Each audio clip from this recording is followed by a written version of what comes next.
This is the day the Lord has made.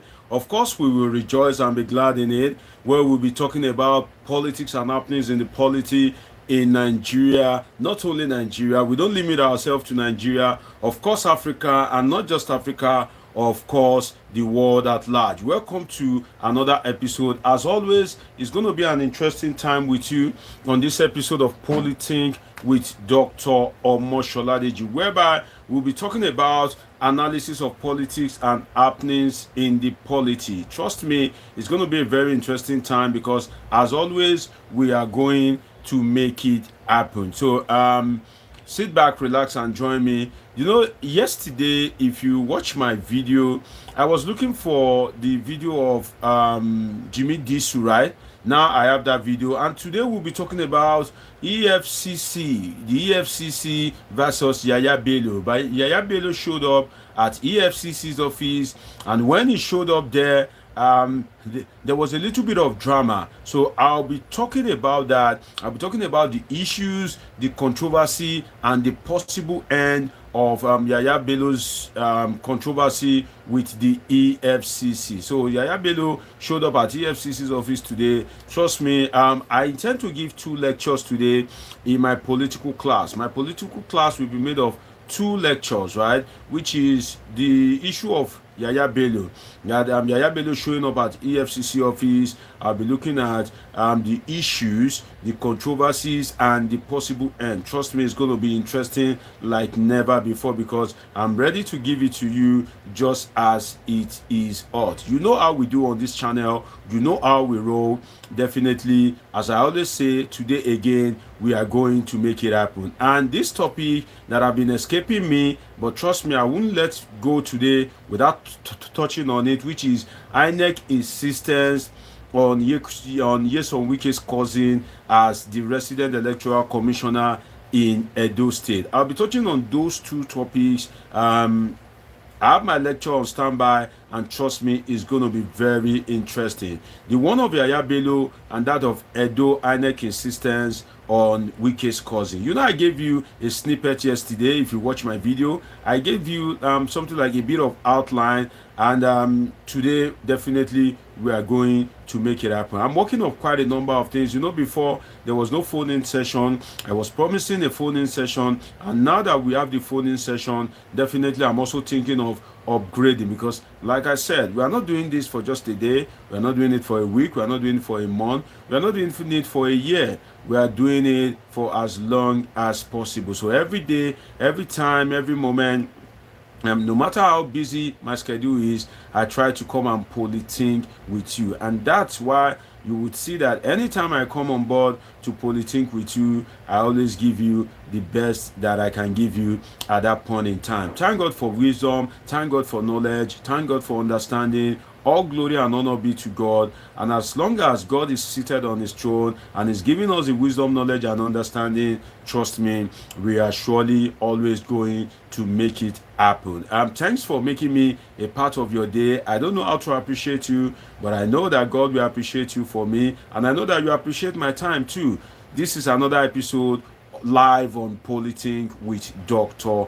Omoshola Deji, your sure plug, yes, your sure plug on analysis of politics and happenings in the polity. This is the best place to be. This is where you are supposed to be. And I've told you before that if you're having any issue, what I can recommend for you, right, is if you're having a headache, make sure you go to my YouTube page, watch one of my video in the morning, watch another one in the evening, and trust me, the headache is going to disappear. If you are sad, make sure you watch one of my video in the morning, watch one of my video in the evening, and trust me, you will come out smiling. And you know, no matter what the condition is, what I can recommend for you is my video. Make sure you watch one in the morning, one in the evening, and trust me, you are just going to be doing just fine. You can't afford not to kind of like know about politics, and even if you don't like politics, don't you like to know about happenings in the polity? Now, so you go watch film, they watch film, so you know, gonna say they don't throw bomb for your backyard. Do you want to be like that? No, of course you don't want to be like that. You want to know about people that are taking decisions that affects your life every day, and you want to know more about it, about all in your environment. For instance, if you read my profile, You know, I told you in my profile on YouTube what this page is all about. You know, whether you are a student, whether you are a professional, whether you are a professor, even if you are an illiterate, there's always something for you to learn. And not just our politics and happenings in the polity, but also what I can call the political science fundamentals. Okay, so this is where we make it happen. So today,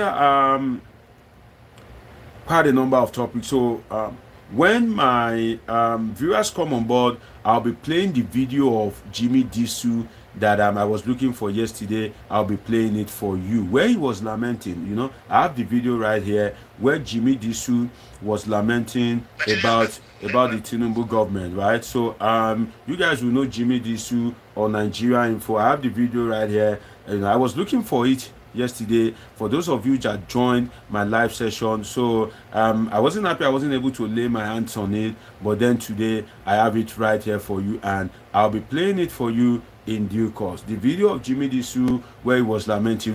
You will remember that I talked about Joe Igbokwe, right?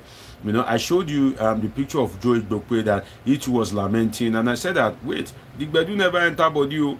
Wait till the Gbedu enter body. When the Gbedu enter body, you go no say you know easy, you know, and when he enter body, you know say Tinubu is really not joking. So maybe I should start with something.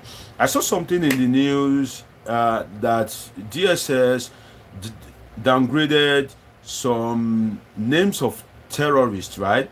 They downgraded the name of those terrorists from their watch list. You know, there are different cadre in DSS watch list. If DSS want to put you in their watch list, there are different cadre in that particular watch list. So if you are high profile, there's a cadre they will put you. So I've informed you guys before that when you go to the airport, if you're a constant traveler, some of you don't even know that those people that are always, that their decks is always beside immigration at the Muritala Mohammed Airport in Nigeria. Anytime you are flying out or anytime you are coming into Nigeria, those people that their decks is usually beside the immigration, they are usually wearing mufti. They don't wear uniform, but they will request for your passport and you will give it to them, knowing fully well that they are government officials, because if they are not, perhaps the immigration will not allow them to have a desk right beside them. Those people collecting your passport, they are the DSS. So what are they looking for? They are checking your profile, whether there is any whether any embargo has been placed on your movement, whether you are on the wanted list of the Nigerian state. And who are the people that usually make up DSS list? The people that usually make up DSS list are the people that people that are mainly threats to the existence of the Nigerian country, people that are threats to the existence of Nigeria. So if Nigerian government or the presidency sees you as a major threat to its existence or the corporate existence of Nigeria as a country, definitely they will put you in the DSS watch list. So once you are being profiled in DSS watch list, when you get to the airport, depending on the kind of level that your name appear in their profile, you know, so they may want to call you for questioning and try to ask you some certain questions. So if your profile, if the profiling is just like on the lower cadre, they can just interrogate you, look at your itinerary. Okay, where are you going to? Where will you be going to from here? And what are your plans? What do you intend to achieve? That abroad that you are going,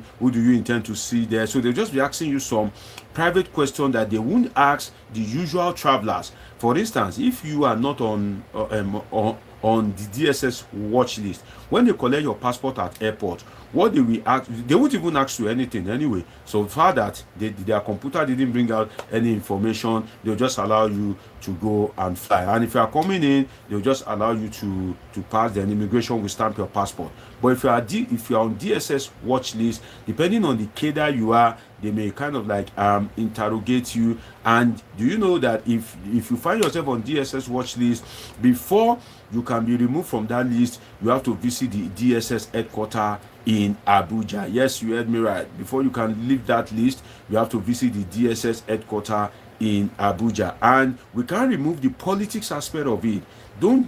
don't be mistaken. Most of the people on DSS watch list, they are not terrorists. They are not even in the real sense enemies of the Nigerian state. Sometimes the people that put them on that list are the real enemies of the people and corporate existence of Nigeria. But then, imagine in a country whereby the real enemy will put the friend of the country, the friend of the people, will put him on DSS watch list. That's some of the absurdity that goes on in Nigeria, because most times you find out that the real people that are the people that are on that DSS watch list, in the true sense, they are not enemies of government. Whatever you like, whatever you call it, somebody like Omoyele Sowore, I don't see him really as an enemy of Nigeria, sincerely. I see Omoyele Sowore as somebody that has a little stretch limit. We have everybody has their own stretch limit, right? For instance, what they will do to you that you won't complain. If they do it to another person, that person is going to run mad, is going to complain. So what does that mean? If they do it to you and you don't complain, that means your stretch limit is what?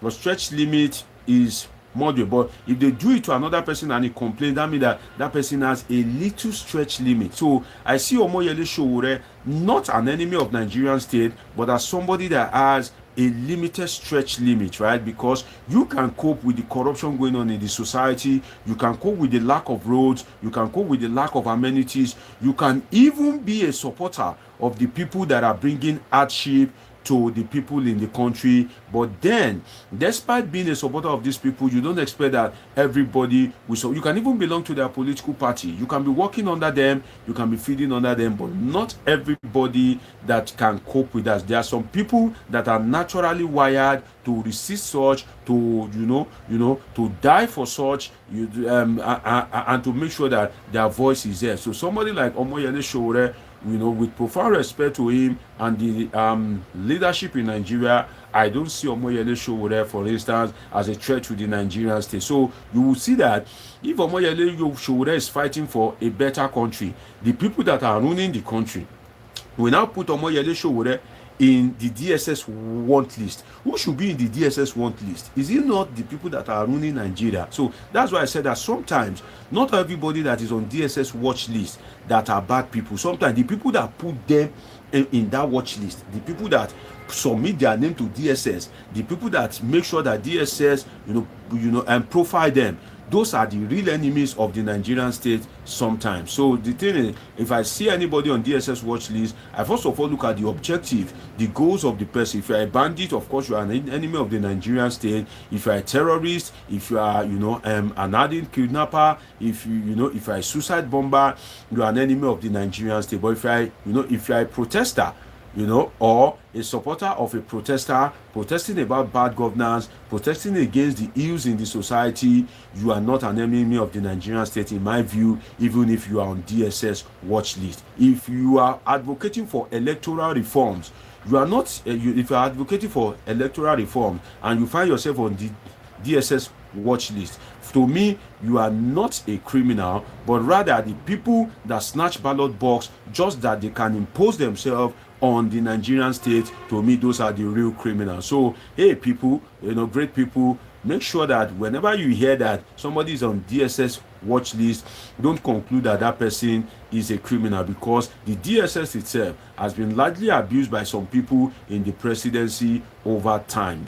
And another thing that I can tell you is that when you are at the airport, have you been at the airport and you see where they want to kind of like convey somebody of interest to the Nigerian country from one place to another? Some of them, you will see them, they will use hood to cover their faces. They will put their hand at the back. They will handcuff them. You see, that is just the unethical practice in Nigeria. It's not that those people are real criminals. Nigeria has a way of demobilizing you. They have a way of torturing you unnecessarily, but that doesn't in the true sense means that you are a criminal, because the real criminal may be sitting down in Aso Rock. The real criminal may be sitting down in the State House, in any of the 36 states of the Federation. The real criminal may be sitting down in a ministry using his pen to steal, to kill, and to destroy. The real criminal may be that man that is putting on agbada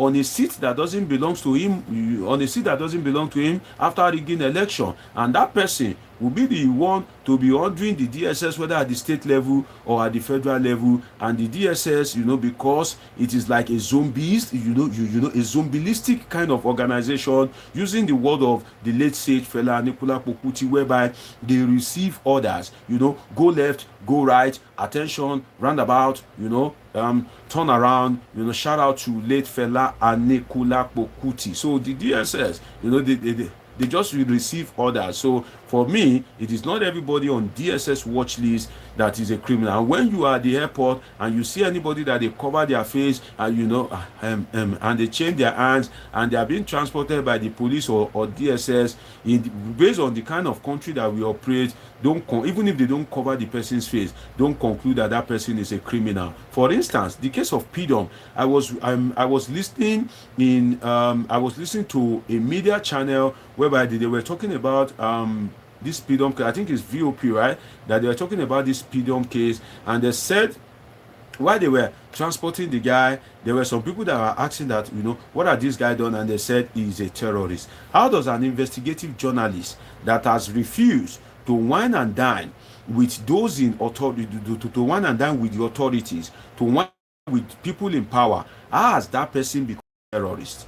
Sincerely, you can see the way they abuse the institutions of the Nigerian state. And I have also asserted to you that sometimes, the action of these investigative journalists, I don't support that maybe they should leak sensitive document. But for instance, if it pertains to security, if Nigerian government is sketching how it will get rid of Boko Haram, right? If Nigerian government is sketching how to bomb Sambisa forest, and you as an investigative journalist, you are able to lay your hands on such a document and you decide to leak it to the public, I will not support that. But sometimes the works of these investigative journalists is what Nigeria truly needs to save them from the evil that is about to befall them. Sometimes the works of these investigative journalists is an oxygen in nostrils. For instance, if Nigerian government is planning to sell I said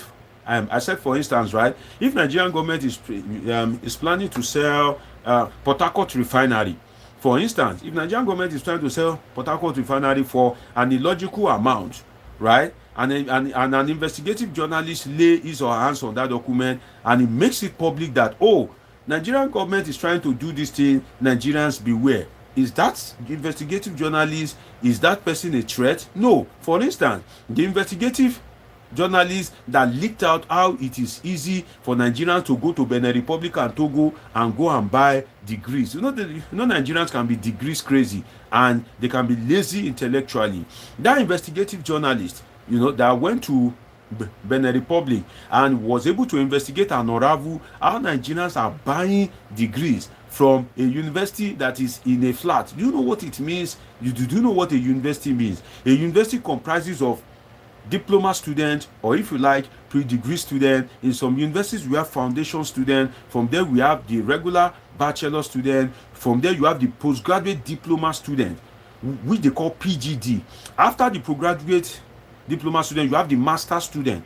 Then after the master student, you have the PhD. The PhD candidate, you have them there. So and then apart from this, you have the full-time, you have the part-time. So university is a big community on its own. So you ask yourself, how would you establish a university in a 2-bedroom flat or a 3-bedroom flat? What kind of universities is that? How many courses are being taken in these universities from 100 to 400 level? If they have law, maybe 100 to 500 level. If they have medicine, maybe 100 to 700 level. So the work of that guy has saved Nigerians, right? Has informed Nigerians, have opened the eyes of Nigerians that, don't go to Benin Republic and go and buy a degree. And trust me, it is a shame, it is a very big shame on Nigerian celebrities that will be parading the conferment of honorary degrees in a parlor Honorary degrees are not conferred in a parlor, right? Honorary degrees are conferred in a proper graduation ceremony where the members of the university senate will be seated, the HODs, the deans, the sub-deans will be present. So for me, if you now decide that, oh, you bag one honorary doctorate, and they are giving it to you in a, even Tinubu, Bola Ahmed Tinubu, if you go to Google, right, and you say Bola Ahmed Tinubu honorary doctorate, you will see that he was even awarded in a proper convocation ceremony. And some people don't know that if they award you honorary doctorate, right, they have awarded you because you have done a lot of things to the benefit of the community. For instance, I saw a media when this guy, I think Alex Okubo or something like that, was spouting that he has bagged an honorary doctorate in one of these funny universities, and I laugh. As far as I'm concerned, in the Nollywood movie industry, right, who knows this Alex Okubo or something like that? What kind of movie has he done when the likes of Liz Benson are still living, when the likes of Olu Jacobs are still living, when the likes of Kanayo are still on earth, when the likes of Jide Kosoko are still on earth? When you have veterans that have turned the landscape of Nollywood around, somebody that has not acted maybe up to 10, 20, 50 movies, but because of the advent of social media that makes them popular, they will say they are parading degrees. And when you have an honorary degree, right, it is called honoris causa. But I'll come into the gist of that on another day. And why people abroad, if you see even people abroad that have a PhD, some of them, they just write it in front of their name. For instance, now somebody like me can say, oh, Omoshola Deji bracket PhD, right? And even if you call them by their name, they don't care, they don't bother. But in Nigeria, some of these lecturers that come to our side abroad for conference and they don't know anything, if you call them by their name, they are ready to fail you, to fail your destiny. So Nigeria is a country whereby people people are proud about title, and they are ready to go all out and are willing to die for it. And that's why you see that even people that are given the title Chief Lagbaja or Tumba Lagbaja and all that, before you know it, still the community has not developed. And that's what makes me to have asserted that in Nigeria we have a lot of unexcellent excellencies. Yes, you heard me right. Unexcellent excellencies. If Nigeria is still the way it is today, and you are brandishing 10-yard agbada, and you have occupied one political office or the other since 1999 to date, whether at the federal level or at the state level, and all what your effort and that of your fellow colleagues that have occupied political office, all what it can bring is what we have today. The product of all your contribution to public service is the Nigeria we have of today as at now. Then trust me, even if they call you your excellency, there's nothing excellent about you. You are what? You are an unexcellent excellency. And that is what I call them, because all you see is their 10-yard agbada, whereby you see governors going to Abuja to collect free money every month. Unexcellent excellencies everywhere. Now, great people, I haven't talked about the DSS. Another thing, if I can add this to the DSS, is the DSS is supposed to be a secret police, like Department of State Security. It's a secret police. But then when the document of DSS leaks as about the downgrading of that terrorist, the document of a secret police is leaking. Let's understand something, my people. You are a secret police, right? Your job is to operate secretly. How will the document of a secret police be leaking to the public? In a Senate climbs, that can lead to the overhauling of the organization or the outright disband of that organization. Because one thing, for instance, if I'm to assess the DSS, if I'm to rate the operations of the DSS, you say, okay, DSS, come forward. You say you are a secret police, right? Okay, welcome. This document that you use to downgrade, high profile terrorists into, casual threats. You understand? There's high profile theory, there's normal casual threat, or that they should be kind of like watching you closely. I've forgotten the kind of nomenclatures that they use. But my point is, if you as a DSS, that you are a secret police, if your document is leaking to the public, then what is secret about you? What is secret about you as a secret police? You know, that itself is an indictment on you as an organization. It's an indictment on your operation. If you that you are a secret police, your document can leak to the media about how you are downgrading high-profile terrorists. And I hope that the DSS will not regret all this downgrading of high-profile terrorists. And I know that the DSS will truly include those that are the real terrorists. Because to me, if you are to build road and you fail to build that road and people are dying on that road, you are a terrorist. Because what is the mission of a terrorist? To steal, to kill, and to destroy. What have you done? You have stealed, you have killed, you have destroyed. Let's get that right. You know, so I hope the DSS will begin to add people, will expand their net and begin to have people that are real terrorists. The only difference is they are not carrying a gun. But if you are to build an hospital and you award that contract, you now use that contract, the money of that contract, to be flexing, to be relaxing, to be enjoying, you know, to build mansion in your village or to buy properties abroad, you are a terrorist. Because why? Terrorist comes to steal, to kill, and to destroy. What have you done? By your failure to build that hospital that you have awarded or collected the money for, what have you done? You have stealed, you have killed, you have destroyed. So the DSS should expand its net and begin to include the right people. For instance, if a protester is looking for better ways to better, you know, the society, how has that protester stealed? How has he killed? How has he destroyed? So if protester that is just protesting for a better society, that Alaye, you promised renewed hope, but I am now in an hopeless state. You promised me that things will be better, but now things are worse. People, you know, the suffering is too much, and the protester decided to protest.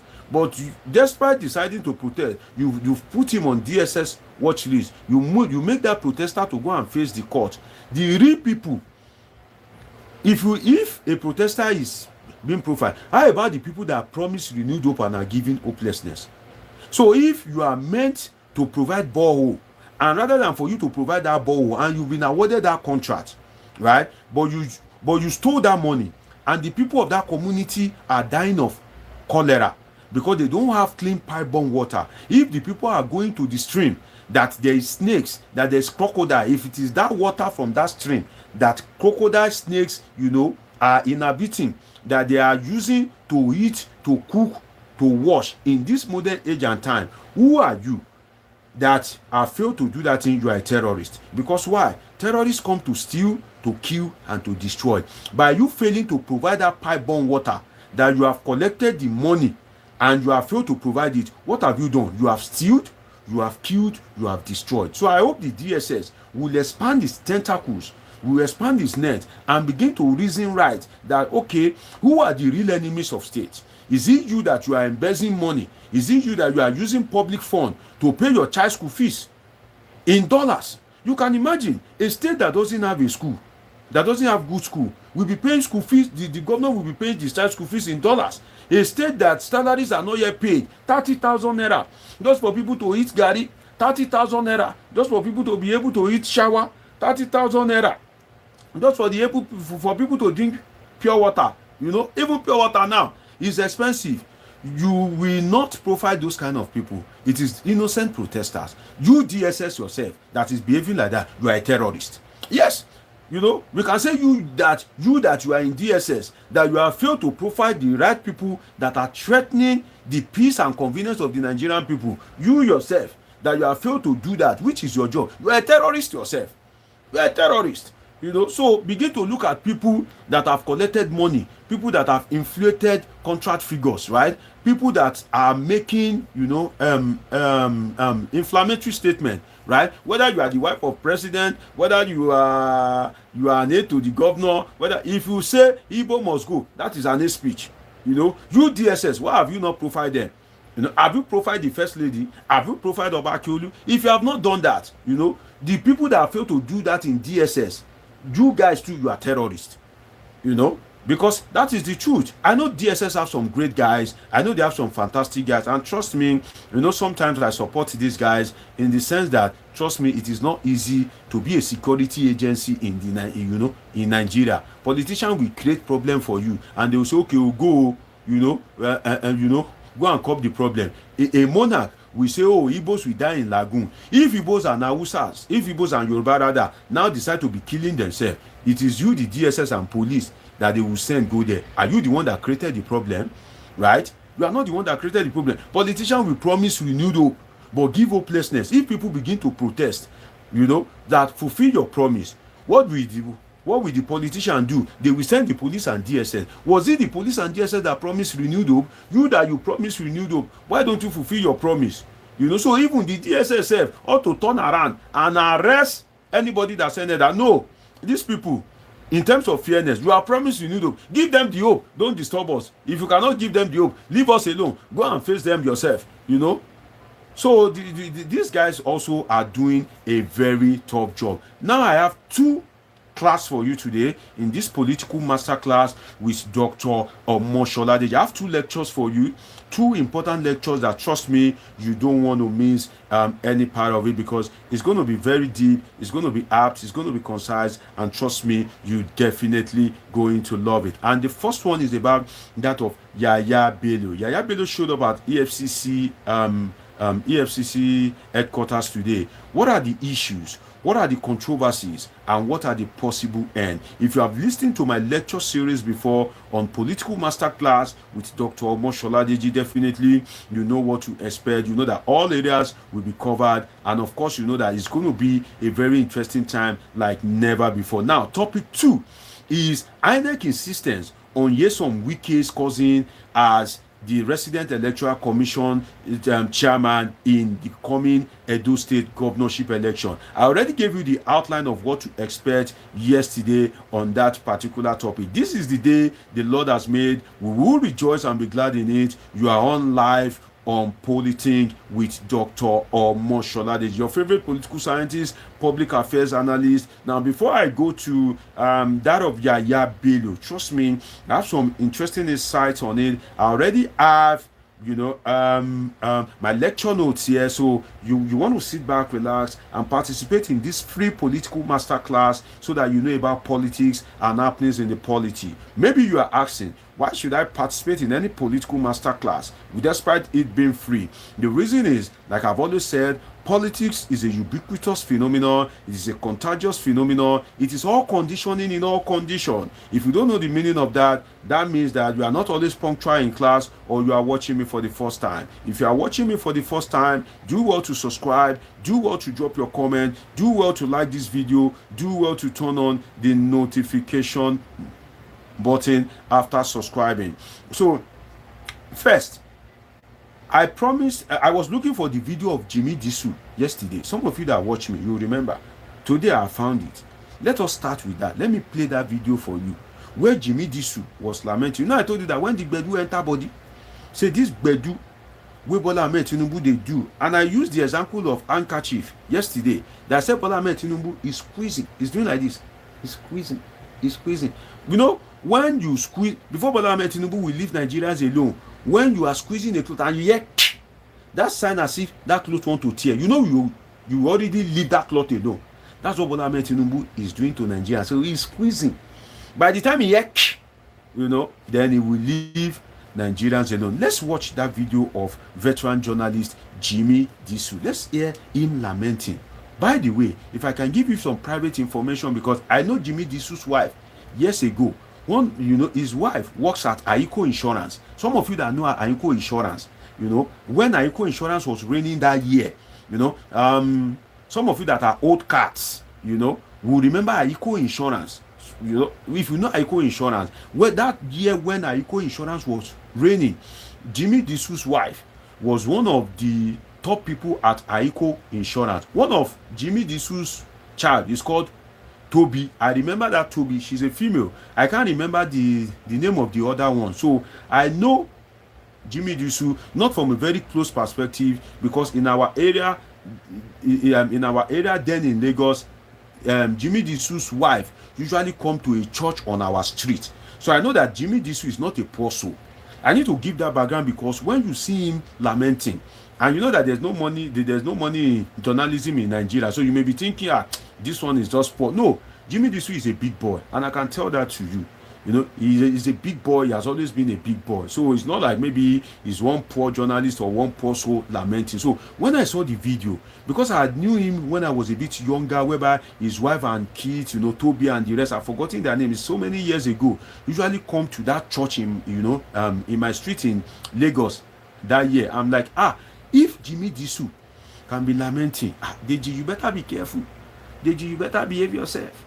That if somebody like Jimmy Disu, will be old cat, can be lamenting, Jimmy Disu will be old money. You know, say old money is the real money. Let me tell you the truth. Old money. Anybody that has have money and is still having money, those are the real people, not all these 2 weeks millionaire, 2 years millionaire, emergency millionaire, impromptu millionaire. Those ones are not millionaire. The real millionaires are the old cats. People that have had money like 15, 20, 30 years ago and still have money and are still maintaining that standard of life. Those are the real millionaires. Not all these, some of these Yahoo boys that maybe if they chop any little million, watch them in the next few months, they have run broke again. So those are kind of like what I can call emergency millionaire, sudden millionaires, temporal millionaires, or if you like, you can call them weather millionaires, because if weather change, definitely they are back to square zero. So Jimmy Disu, I'm just giving you that background that Jimmy Disu is not a small boy. I've known him many years ago. He's a big boy. He's an old cat. He's not a newbie. Now let's watch the lamentation of Jimmy Disu before we go to the analysis of that of Yahaya Bello. Then we go to INEC insistence on Wike's cousin as electoral chairman. Let's watch Jimmy Disu. Let us hear him, how he is lamenting as regards the cost of electricity. It's a 1 minute 30 seconds video. Let's watch it, and please bear with me that I'm still playing it via my phone.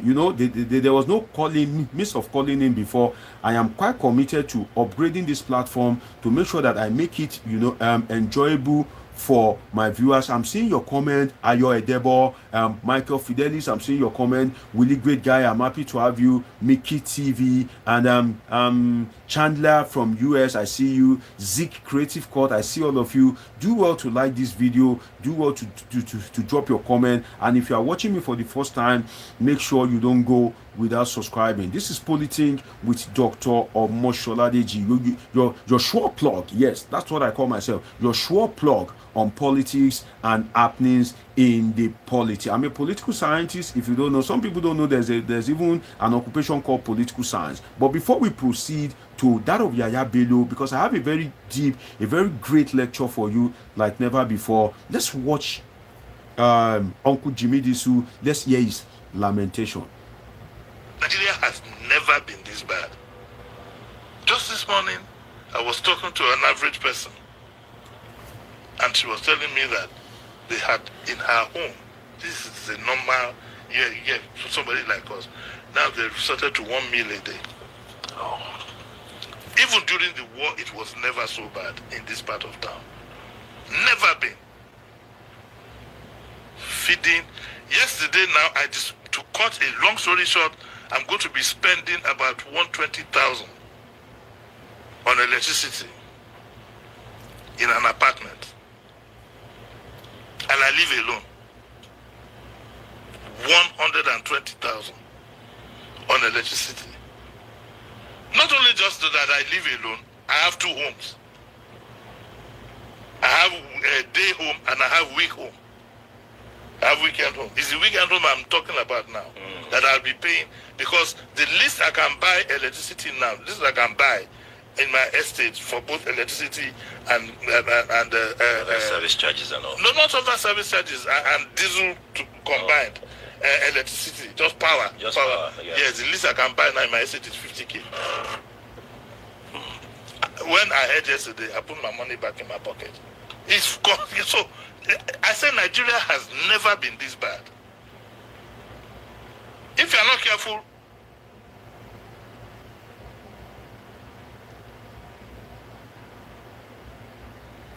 I think That's the end of the video. You heard it right from Jimmy Disu that Nigeria has never been this bad. If you are watching me for the first time, this is Polithink with Dr. Omoshola Deji. Do well to like this video, do well to subscribe, do well to drop your comment, do well to turn on the notification button. As I was watching that video, I was feeling very, very sad because, you know, the people that you have known for years, like I said, that I know Uncle Jimmy Disu, right? The people that you have known for years and you are looking up to them that these people, you know, there's no way, you know, all this talk that, oh, it will favor me, you know, that you'll be thinking, oh, it can affect me.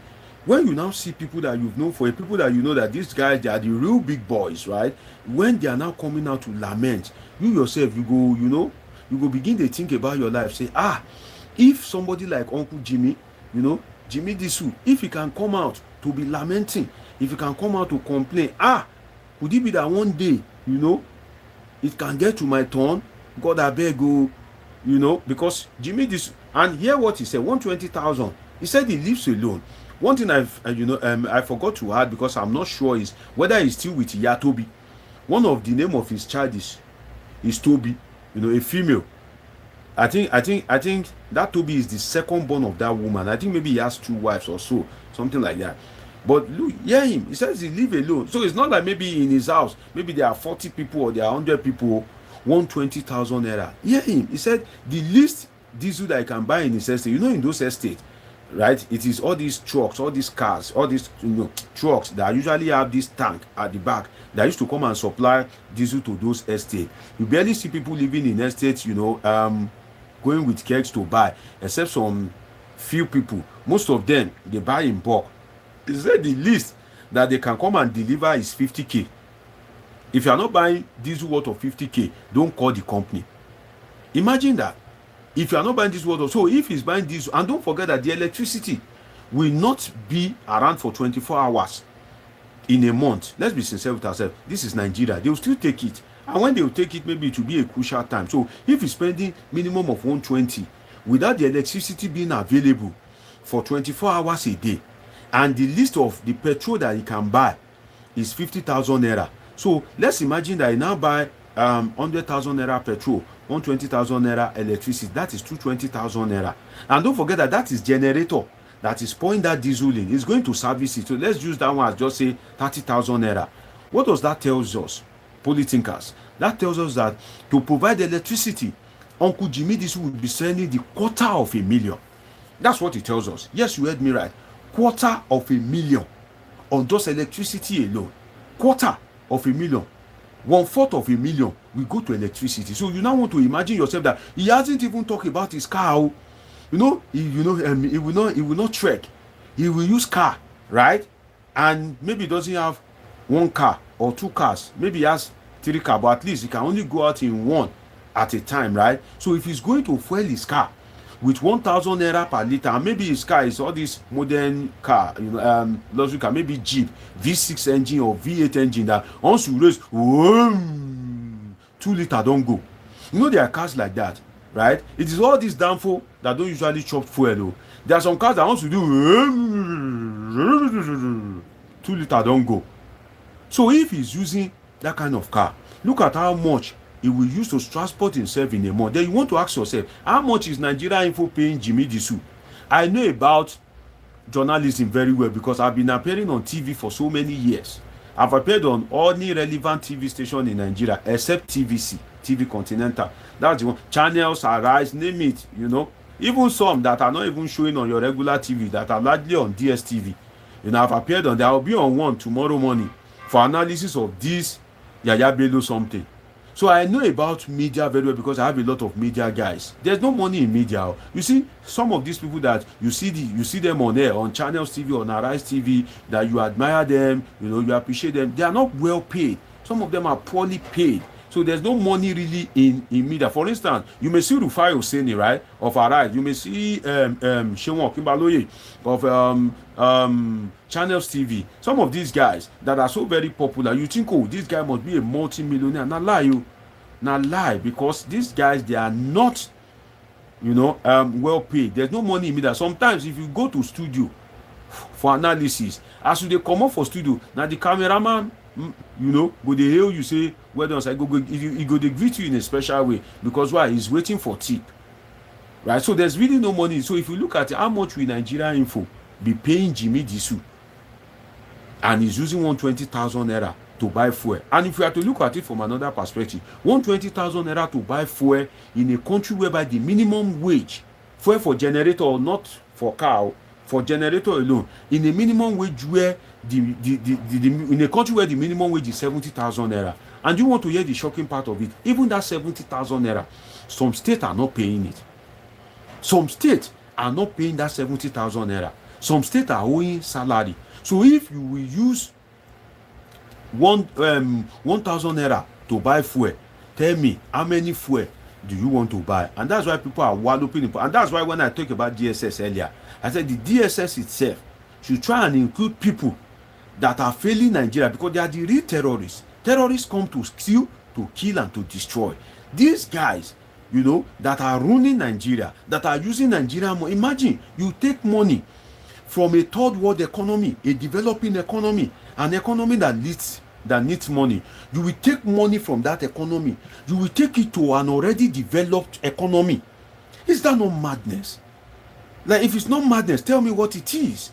You take money from Nigeria, you will steal money. If you keep that money in Nigeria, it will better the life. At least bank will see that money to borrow people loan, abi. But you not take money from a wretched economy, you take it to a developed economy, to go and buy house, to go and buy car, to be living, whereas people are dying. That's why you see that politicians can never make heaven. If I see any politician in heaven, I will say, objection, my lord, review the case. I want to see how you arrive at the decision that this guy is in heaven. I want to see. So when I see politicians, when I see fake pastors, I usually have it in mind, God, I thank you. At least I'm not as much as these guys. Maybe God will have mercy on me, that, you know, maybe I can make heaven. At least I didn't steal people's money. At least the money that people are supposed to use to go to school, I've not embezzled it. I'm not a politician. At least I did not promise renewed hope and give hopelessness. At least I did not promise change and come to power and say, oh, you know, change begins with you. So when I see those people, I usually kind of like thank God that maybe, you know, on Judgment Day, at least my punishment will be a bit little. You know, maybe my punishment will be, Deji, you promised Polithinkers that you are going to come live on 8:30. You now came live on 8:45. You know, that is a sin. You know, and maybe even the Polithinkers will be say, oh God, we are forgiving him. You know, so and God will just say, oh Deji, go and be enjoying yourself in heaven. And I know that, you know, some of you that you are shaking head that you want to go to heaven. Some of you, what you like is the music of Fela,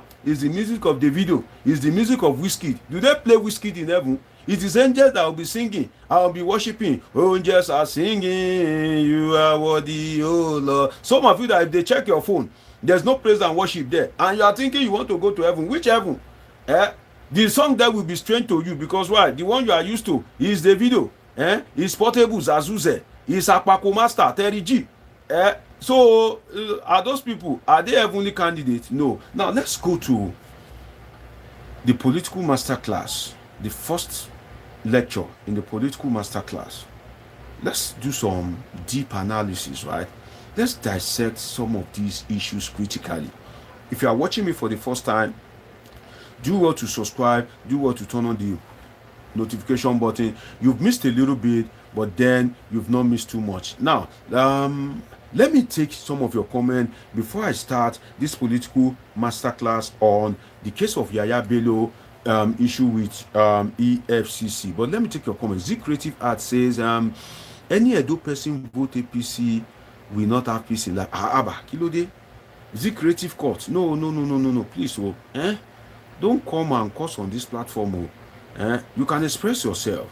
This comment that you made, you can also write it in another dimension. That people, please don't vote for APC. This APC, they have caused so and so. You are still passing the same message. I don't tolerate abuse or curse on this platform. Z Creative Court, I appreciate you. God bless you. But please, let's operate with some decorum, right? And Chandler from USA, I see you. You said, I want to vote for Mr. Trump. Well, it's your choice, Chandler. You can vote for whoever you wish to vote for. based on your conviction on the prospect and the capacity of such a candidate. It's largely a two-horse race between Donald Trump of Republican Party and Kamala Harris of the Democratic Party, and the election is coming up in November. One of the most interesting elections that you would have ever seen in the history of the America electioneering.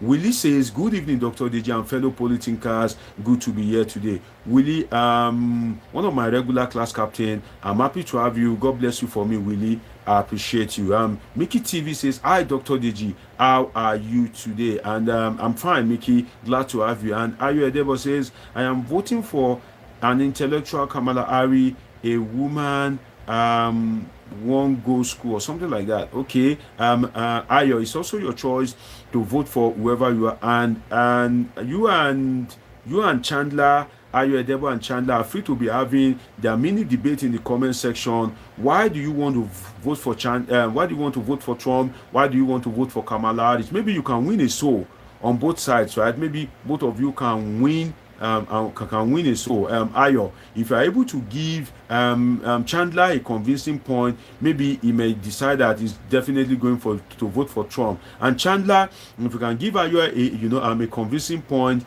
Ayo, he or she, I don't know whether it's a male or female, can also change his or her mind to say, okay, I want to join you, Chandler, to vote for Trump. Okay, so you guys can debate that in the comment section. And Willie says, guys, 45 views, just 2 likes. We can do better by hitting the like button. Thanks. Please, guys, do well to hit the like button so that the enemies of truth, people that don't like to hear the truth, you know that as you like this platform, there are also people that don't like this platform, right? They'll be working hard to suppress the truth. So if you are hearing the truth, if you are gaining from this platform and you are not doing anything, don't let the works of the evil ones to overpower this platform. So do well to like this video. It helps a great deal. Do well to press the love button. It helps a great deal. And Ayo says, American Supreme Court leakage, they there too.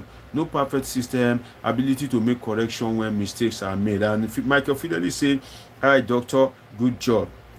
And Ayo says, our economy has defied all economic theories. No president will squeeze his people. We need solutions, etc. And Karim Olalekon says, Ekaleo Olukowa. And Karim Olalekon says that in Yoruba, which means good evening, our teacher, or if you like, our lecturer. Karim Olalekon, I see you. I'm happy to have you. So now, we have 2 topics, right, to Polithink about. The one of Yahaya Bello, right, which I titled Yahaya Bello's visit to EFCC, the issues, the controversies, and the possible end. Sit back, relax, and follow me on this analysis, and let's Polithink together.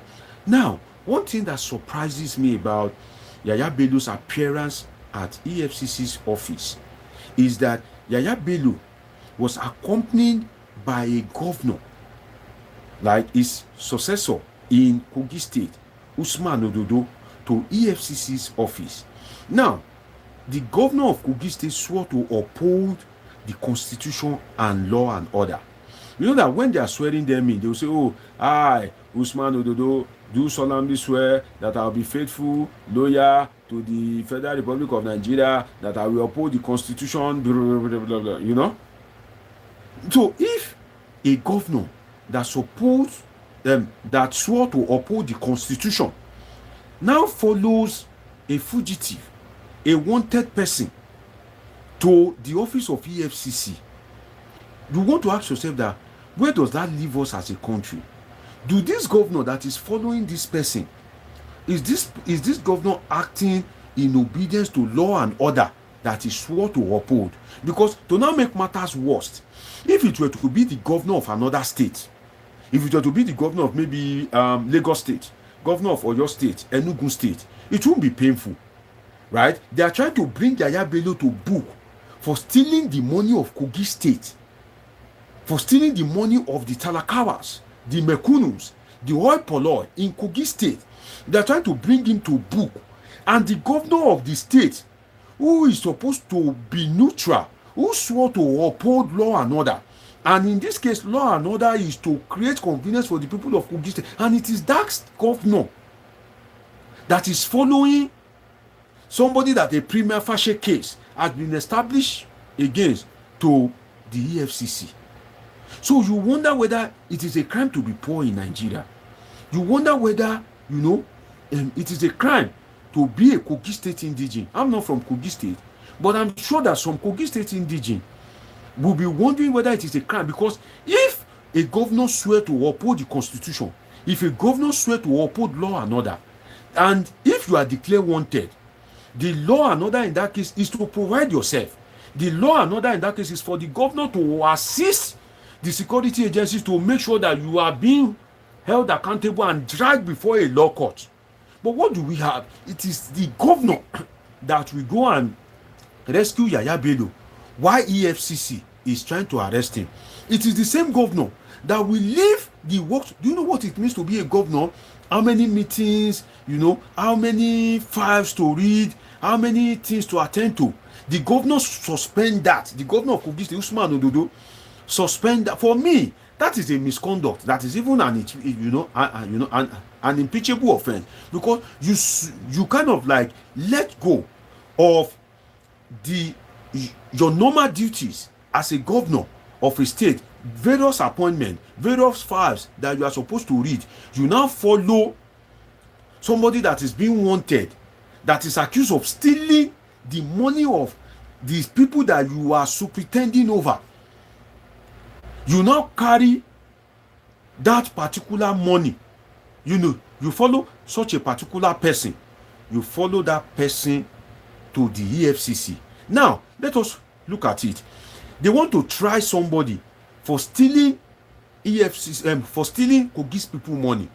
You, the governor of Kogi State, that is being failed by the resources of the Kogi people. That car that you drove to follow somebody that is accused of stealing Kogi's people money is being fueled by the money of the same Kogi people. Is that not double tragedy for people of Kogi State? Is that not double wahala for dead body? But Kogi State people are living beings, not dead body. Although the government of Yahaya Bello has tried to kill them, it is only by the grace and mercy of God that they are living. So if Yahaya Bello could behave like that with all the evidence in public domain, if Yahaya Bello is declared wanted and he has not surfaced all along, you, the governor, are you not supposed to try and, even if you are supporting him at the back end, are you not supposed to try and play neutral and just take the back seat that you may be supporting? For instance, when Bola Ahmed Tinubu was being harassed, was being tried, right? I know that some of these guys showed up in court, right, on his behalf. I know. But when he was being investigated, they allowed the course of investigation to run. But when they say somebody should come, you, the governor of a state, will leave. See, there are some captains of industries. Some of you that you are watching me, you are so busy that you don't even have the time. So not to not talk of a governor, even a commissioner doesn't have the time.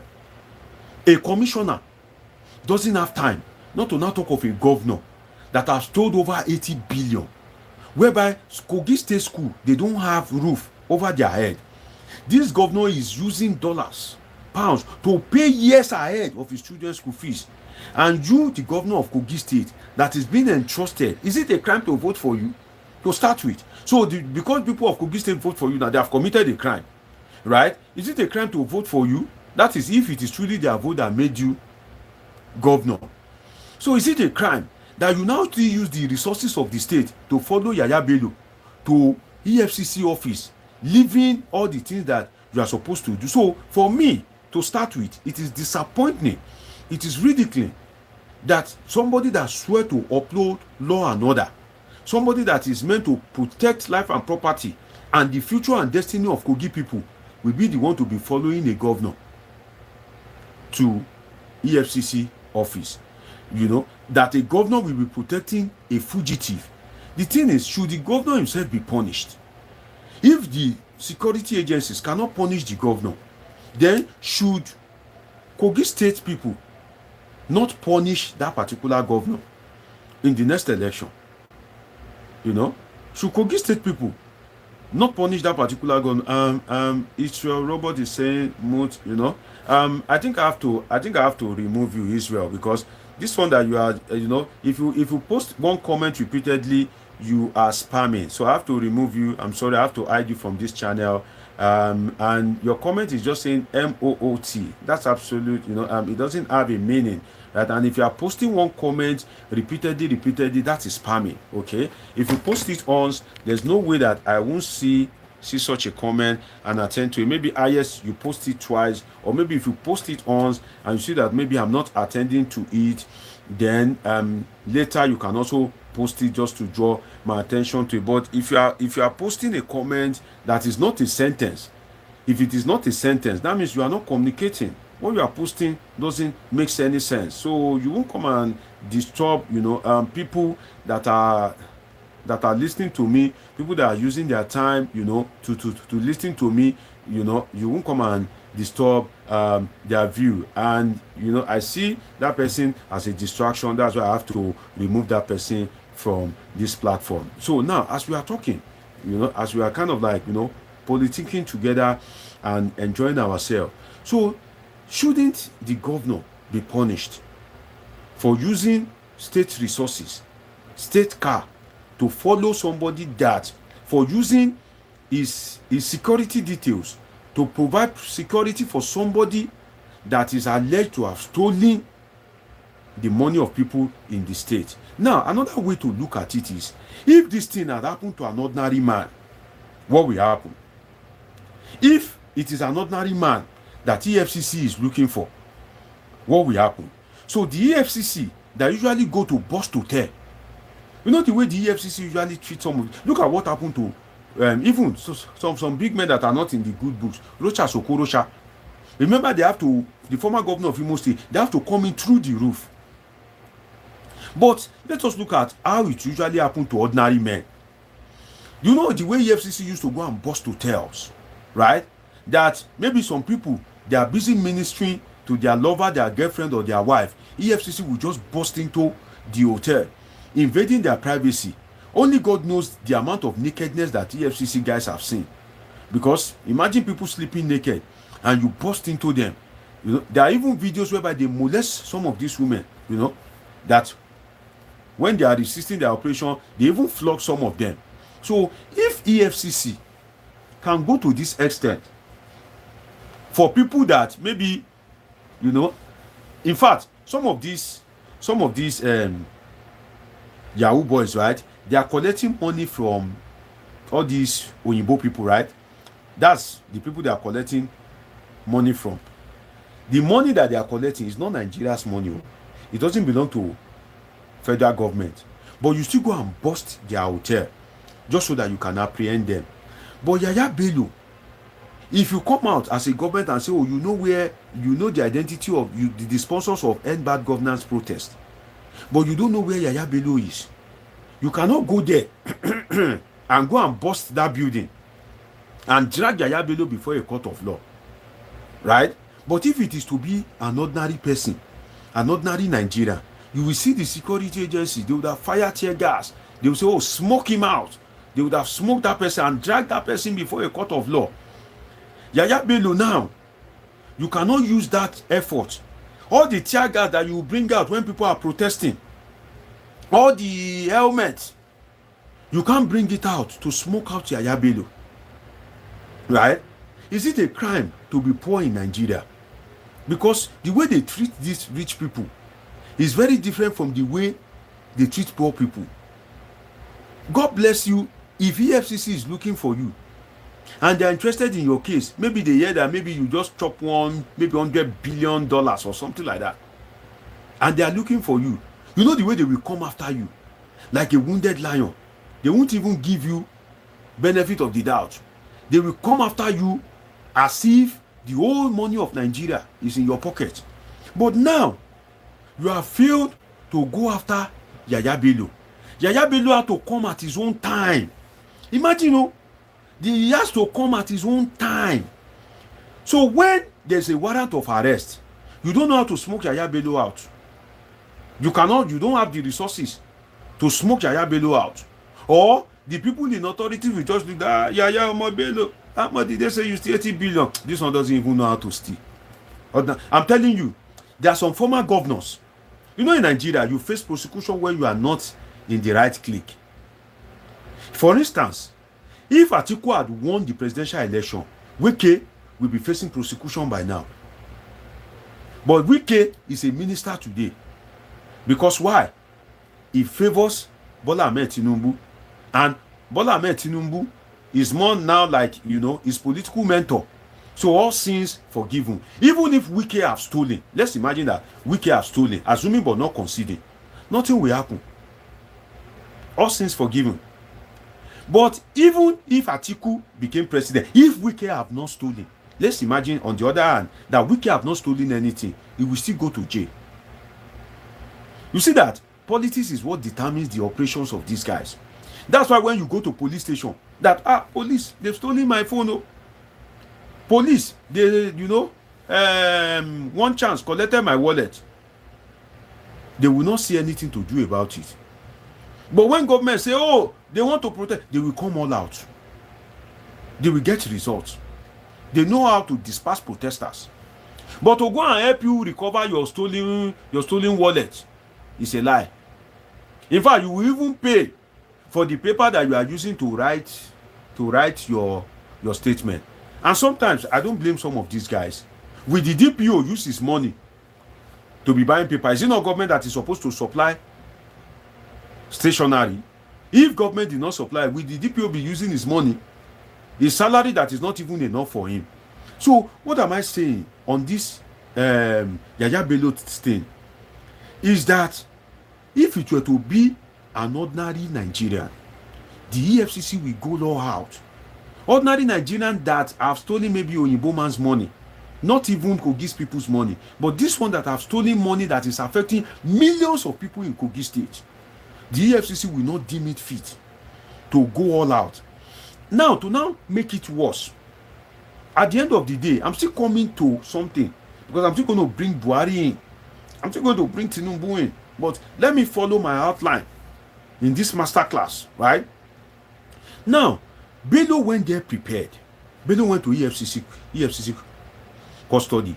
When he got there, according to what is in the news, the EFCC did not attend to him. They still let him go. You will wonder that, they say, come, Yahaya Bello went. You still release him.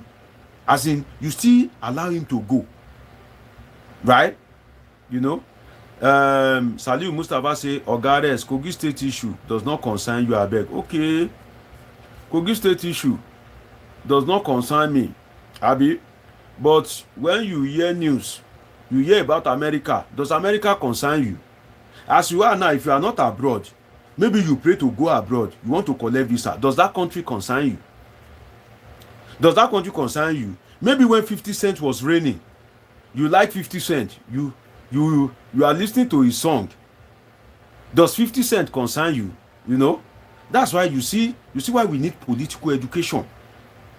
You see the essence of political education, right? You see the essence of a change of reasoning about some of our people that are disoriented. If you are hearing 50 Cent song, is 50 Cent a Nigerian? Right? If you are hearing the song of Snoop Dogg, does Snoop Dogg concerns you? And you don't know the multiplier implication of impunity. Why is it that when somebody commits a crime and the judge want to give a judgment, the judge will say that this will serve as a lesson for other people that may want to commit such crime? So if Yahaya Bello is let go, the governor of your state, Saliu Mustafa, is watching him. The governor of your state is watching the way Yahaya Bello is not being brought to book and is busy stealing the destiny of people in your state because he knows nothing will happen.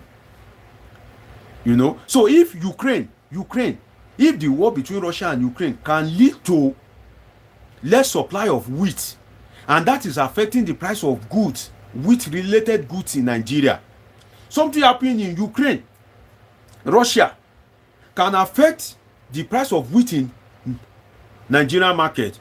Do you think that anything that is happening in Kogi State cannot come and affect your state? Cannot come and affect your own state? Right?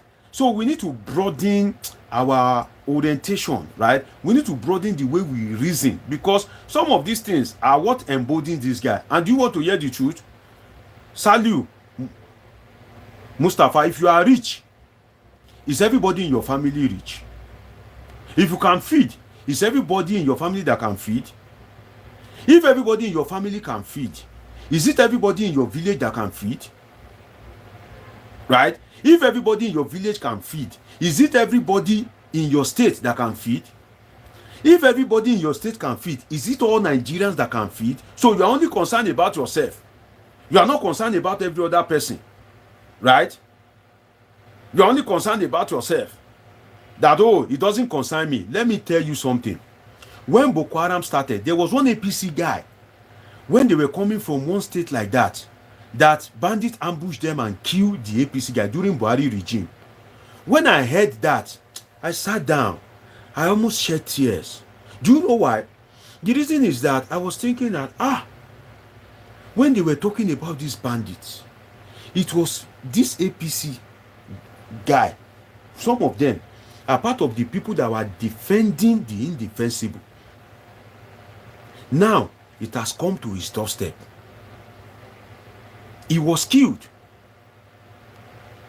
I almost said tears that how big can Nemesis catch up with someone? You remember that chief of naval staff or something, some time ago, that was abducted on his farm when he retired. I've forgotten his name.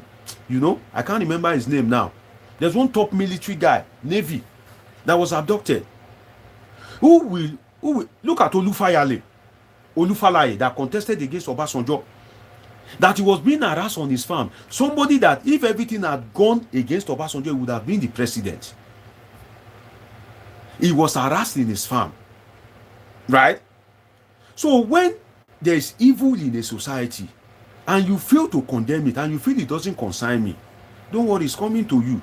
It is turn by turn.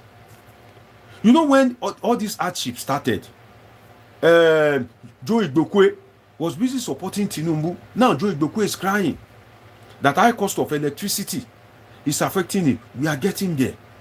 So if you think that stealing in a state has no consequence on your own state, you're only joking.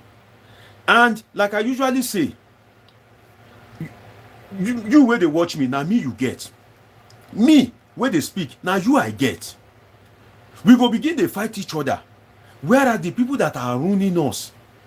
They will be somewhere. See, you don't need to know. If you like, you doubt me. I am a political scientist, right?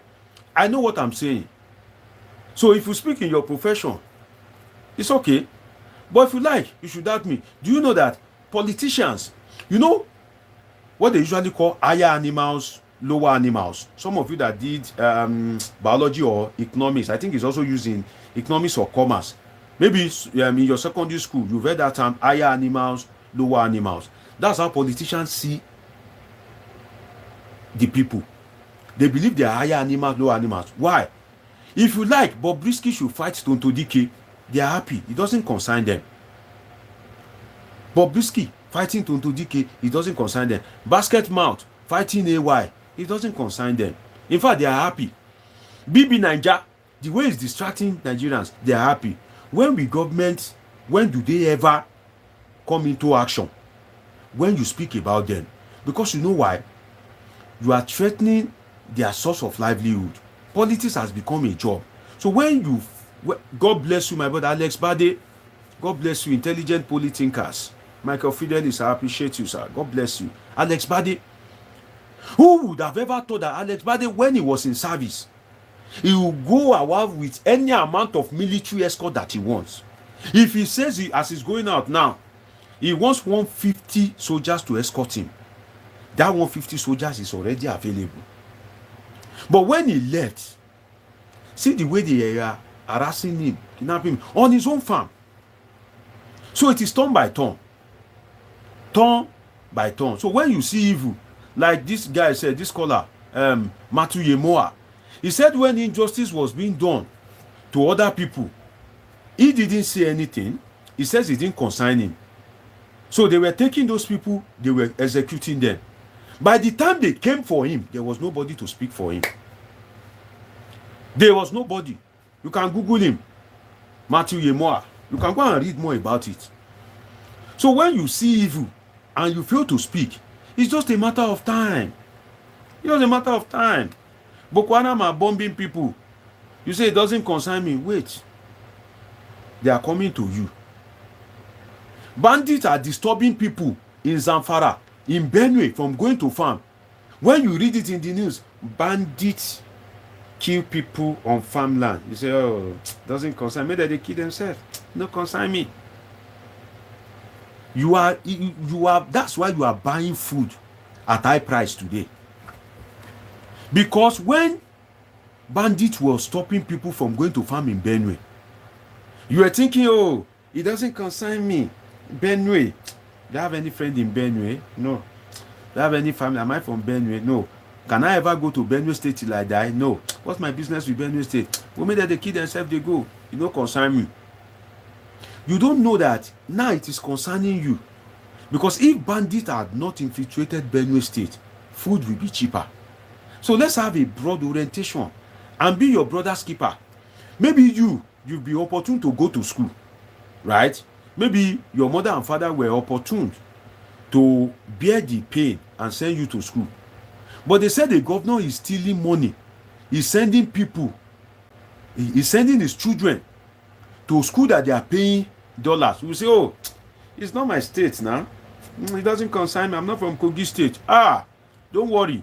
The governor of your state is learning. The person that will become the governor of your state after the current one is learning. He's learning, he's watching. Ayo Fayoshe, he was brought before the court, nothing happened. Ojiuzo Okalu, nothing happened. Gbenga Daniel, former governor of Ogun State, nothing happened. Godswill Akpabio, nothing happened. About 57 past governors are facing trial in EFCC. Nothing has happened. Do you think the current governor is not learning? After the current governor in your state, the one that will come again, do you think that one is not learning? That's why you see, when people's orientation are so shallow, ignorance is the worst thing that can happen to anybody. Selfishness, greed is the worst thing that can kill anybody. You no concern me, no concern me. Look around. That thing where you say no concern you is coming back to concern you. And at the end of the day, it may even concern you than you thought, because anybody can die anytime. Don't you know? Anybody can die anytime. So if you have money now and you are sending your child to school, you know, you have a good job. God forbid, what if you die tomorrow? Is there a proper system whereby your child as an orphan can grow and succeed? Is there student loan? Is there a good educational system that your child can go to after your death if you suddenly die? None of that is happening. But because you have little money now to pay your child's school fees, maybe you are from Kogi State or not from Kogi State, you are thinking, you no concern me, and the governor of your state is busy stealing, failing to and even if that your child and you yourself, that your child graduates, you too, you have money, that children that they have failed to train, they are the one coming for you. I'm talking about the implication of you no concern me, according to the comment of Saliu Mustafa. I'm trying to educate him to broaden his horizon. You see, this is no concern me, no concern me. You know, now they keep people. When somebody is a governor and he can steal, do you know that if everything had gone right, Yahaya Bello will be the president of Nigeria today? Have you thought of it? Because you say, no concern me, no concern me. You no concern me, no concern me. I'm not from Kogi State. Yahaya Bello had interest in becoming the president, right? So that means if God has answered his prayers and everything has worked in his favor and his political permutation has been right, he will be the president today. Okay, Yahaya Bello, his action as Kogi State governor, no concern you. If he had graduated to become president, like Goodluck Jonathan graduated from Bayelsa State to become president, like Yaradua graduated from, I think, Katsina State governor to become president, like this guy Tinubu graduated from being Lagos governor to become president. If Yahaya Bello that you are doing it doesn't concern you now, if he had graduated to become president, does this action not concern you? So always don't think about yourself alone. That you have money to go to school doesn't mean what is happening to people in Kogi State does not concern you. Because it's only a matter of time before it becomes a political culture. If it is not nip in the bud in Kogi State, if it's not nip in the bud in Ekiti State, in Oyo State, in Zamfara State, it's coming to your state. If you have a righteous governor today, do you know who will come in tomorrow? So if there's no deterrent, why is it that people cannot afford to go and kill, to just kill? Because you know that if they take you to court, the court will say you two should go and die by hanging, or the best you can get is life imprisonment. Is it not that deterrent that the court have given other people that have killed, that you've heard of, that is stopping you from killing when somebody annoys you? Is it not that is stopping you? So if a governor that will naturally want to steal, if there is no deterrent, what will stop that governor from stealing? Nothing. So that governor will just come, will just steal, will just loot the destiny of people in the state and do what? And go away. Right? Who will suffer it? It is you that will suffer it. So let's have a broad orientation. Because like I said, if the war in Ukraine can affect Nigeria, don't think what is happening in Kogi State, you are left out. No, it's only a matter of time. It will come to you. May bad not come to all of us by the grace of God. I appreciate all of you. I'm seeing your comment. I'm Standard General. I see you. And Innocent ON, right? I see you. Yes, I agree with you. Innocent, you said everything in life is governed by politics, you know. Innocent is beginning to kind of like talk like a political scientist. While I was in the university, my first year 100 level, one of the interesting parts is 100 level in any institution, because they'll try to rationalize why your course is the best course you can ever study on earth. And the lecturers then, they usually argue that being a political scientist is the best thing you can ever be on earth, because government may not know you, but there's no way their action will not affect you. As you are now, the governor of your state doesn't know you. If you are lucky, maybe your local government chairman knows you. Some of you, your councillor does not even know you. If he sees you, the councillor of your area in Nigeria does not even know you. But these people are taking decisions that affect your life every day. Tinubu does not know you, but he's collecting loans that will affect not only your life, but the life of your children. Right? Tinubu does not know you, but his action on petrol is affecting you. You are biting your finger daily. Right? So that's what makes politics a ubiquitous and a contagious phenomenon. Now, Bello went prepared when EFCC wasn't prepared.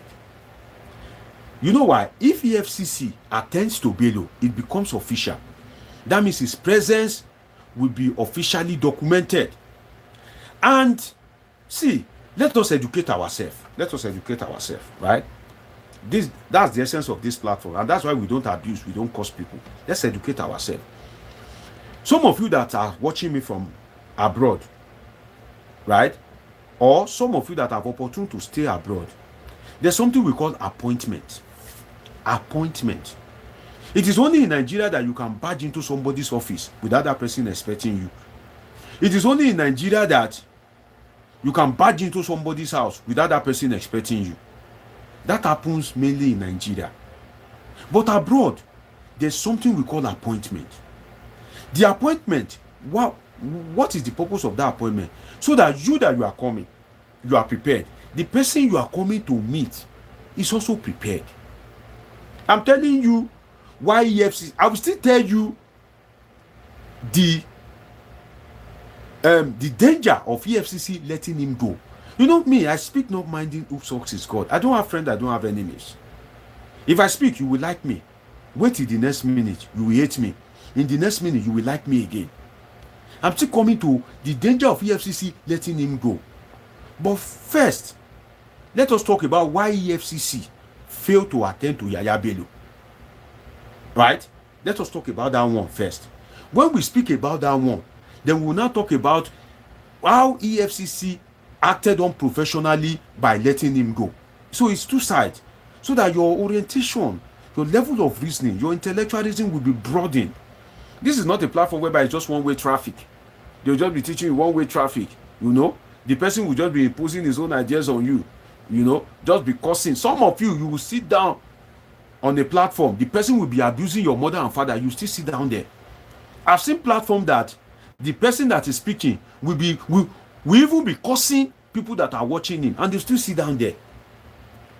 To make matters worse, they'll still be pressing like. They'll be pressing love. But me, now that I'm not cursing your father, I'm not cursing your mother, to subscribe is a problem for some people. To like is a problem. In fact, there are some people that are watching me that they've been watching me every time. They've been gaining from my knowledge. Some people have never pressed like. They'll just sit down and watch. Such kind of people cannot make heaven. That's the truth. Some people, they've been watching me all along. They came yesterday, they benefited from my pool of knowledge. They came day before yesterday, they benefited from my pool of knowledge. They are still looking forward to benefit from that pool of knowledge tomorrow, but they've never liked the video. And they are benefiting from it. You know, that's the truth. That's Nigerians for you. Nigerians are very difficult people. But when they are on the platform that they are busy cursing their destiny, you see them pressing like. You see them pressing. Some people do not even have the patience to wait, because why? We are not talking about Bobrisky. Right? For them to hear something that will increase their level of intelligence is a problem for some people. You know, that's why Nigeria is where it is today. And that's why those people that are ruling you, because they know you are very disoriented. You see Edo now. APC, PDP may go and be sharing 3,000 on an election day. For God's sake. You will see. And people will still be collecting it. Labour Party too may share his own. Maybe Labour is poor. We share maybe 2,000. You see people collecting it. Right now in Edo State, there are people mixing APC rice with PDP Maggi. They will now use Labour Party groundnut oil. Because why? These people, they don't even know the power of their vote. They say, oh, they already know who go win. But then if you tell them that, no, come. If one stick of broom, if it stand alone, you know it cannot sweep. But the stick of broom, different sticks, they come together. You see that when they come together, they are very powerful. They sweep. That is exactly how your vote are. Don't say your vote doesn't count. If we all come together with our vote, we can make a difference. But the political education is lacking. The political orientation is lacking. If you break it down, that how much did they give you in last election? They gave you 3,000. Oh yeah, come sit down. Do 365 days times 4 divided by 3,000. Look at how much it is. I'm sure it will be kobo, not even naira. Kobo. So that means that for every day of injustice, for every day of hardship, for every day of looting, you are being compensated with maybe kobo, irrelevant kobo. These political educations are things that are lacking. It's so lacking that when you are telling people the truth, right? When you are saying the truth, some people now, like Mario is telling, you know, Mario is saying, calm down. You know, calm down how? There are some people that even when you tell them the truth, do you know what they will say? You know, some people will even abuse you. Why? Disorientation. It's common in Nigeria, and that's why Nigeria is the way it is. David Christopher says we need to unite. All Nigerians need to let go anything that divides us. No more tribes. We should be one. All developed countries at some point in the past had to unite and leave all their division. Okay, intelligent comment from David Christopher. I see you. And Standard General says, well done, sir. Michael Fidelli says, why will Edo State not consign doctor? It concerns every one of us, even beyond Nigeria. My brother, we don't get anything than to keep educating some of these people that are disoriented. You know that if you've never leave your home, if you've never leave your village, there are some people that since they born them, they've stayed in a place. You won't know that this world is very big. For instance, if you have never traveled out of Nigeria, you will never believe that it is a crime, it is a sin against you that there's no electricity. You will never believe that it is possible for you to live in a place and that come rain, come sunshine, there's 247 electricity that is not blinking. You will never believe it is possible. Some of you, if they bring light in Nigeria, you say, this light, you don't take, don't take this light. Because why? They've configured your brain to thinking that suffering is the right thing. Some of you don't know that the way you queue at passport office, the way you die before you collect your name, the way you die before you collect driver's license, that is not how it's supposed to be. Unfortunately, God bless you for liking this video. I just got like from somebody. Please do well to like this video. You can see the like button in front of you. That's the one that looks like this, like a thumbs up. Do well to like this video and drop your comment, and I'm definitely going to read them. Okay, so as I was saying, why did the EFCC not attend to Yahaya Bello? Before we talk about the danger of letting him go, is there's something called appointment. Appointment is so that you can be prepared, me can be prepared. You are coming to me for an official matter, a sensitive matter. You've prepared yourself. You are now going to EFCC that doesn't know you are coming, that is unprepared. Do you think the prosecutors, the investigators in EFCC, they don't have a job? The people that are assigned to your case, that in every case, in police station, they call it IPO, right? I think investigative police officer, something like that. The people that are to attend to a sensitive case like that, maybe they are in operation in another state. Maybe some of them have gone for a sting operation. Maybe some of them are even in court for another case. You now decide to come at your own time without informing them through your lawyers that, oh, I'll be coming so time. God bless you for the likes. The people that are liking this video, God bless you. I appreciate you. You guys are the real Polithinkers. You guys are the one keeping this platform going, because as you love this platform, as you are coming to learn, there are people that don't like it. That's what some of you don't know. That, and I said it yesterday, anywhere you are benefiting from, anywhere that you are benefiting from, if you are praying and you want God to answer your prayer quick, some of the simple rules is, one, don't be using your mouth to say bad thing. Two, anywhere you are benefiting from, you too, try and give back. You understand? Just liking this video is a way of giving back. You don't know. It's not until you do something big. No, just liking this video is a way of giving back. As small as it is, it's a way of giving back. Some people don't know. So as I'm saying, you see that you went there without an appointment. Why EFCC is not prepared? And so long as they attend to you, anything they are doing will be official. Your lawyers are present. You came there with your lawyers.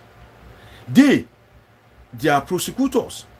Their lawyers, they are not available. How do you want them to attend to you?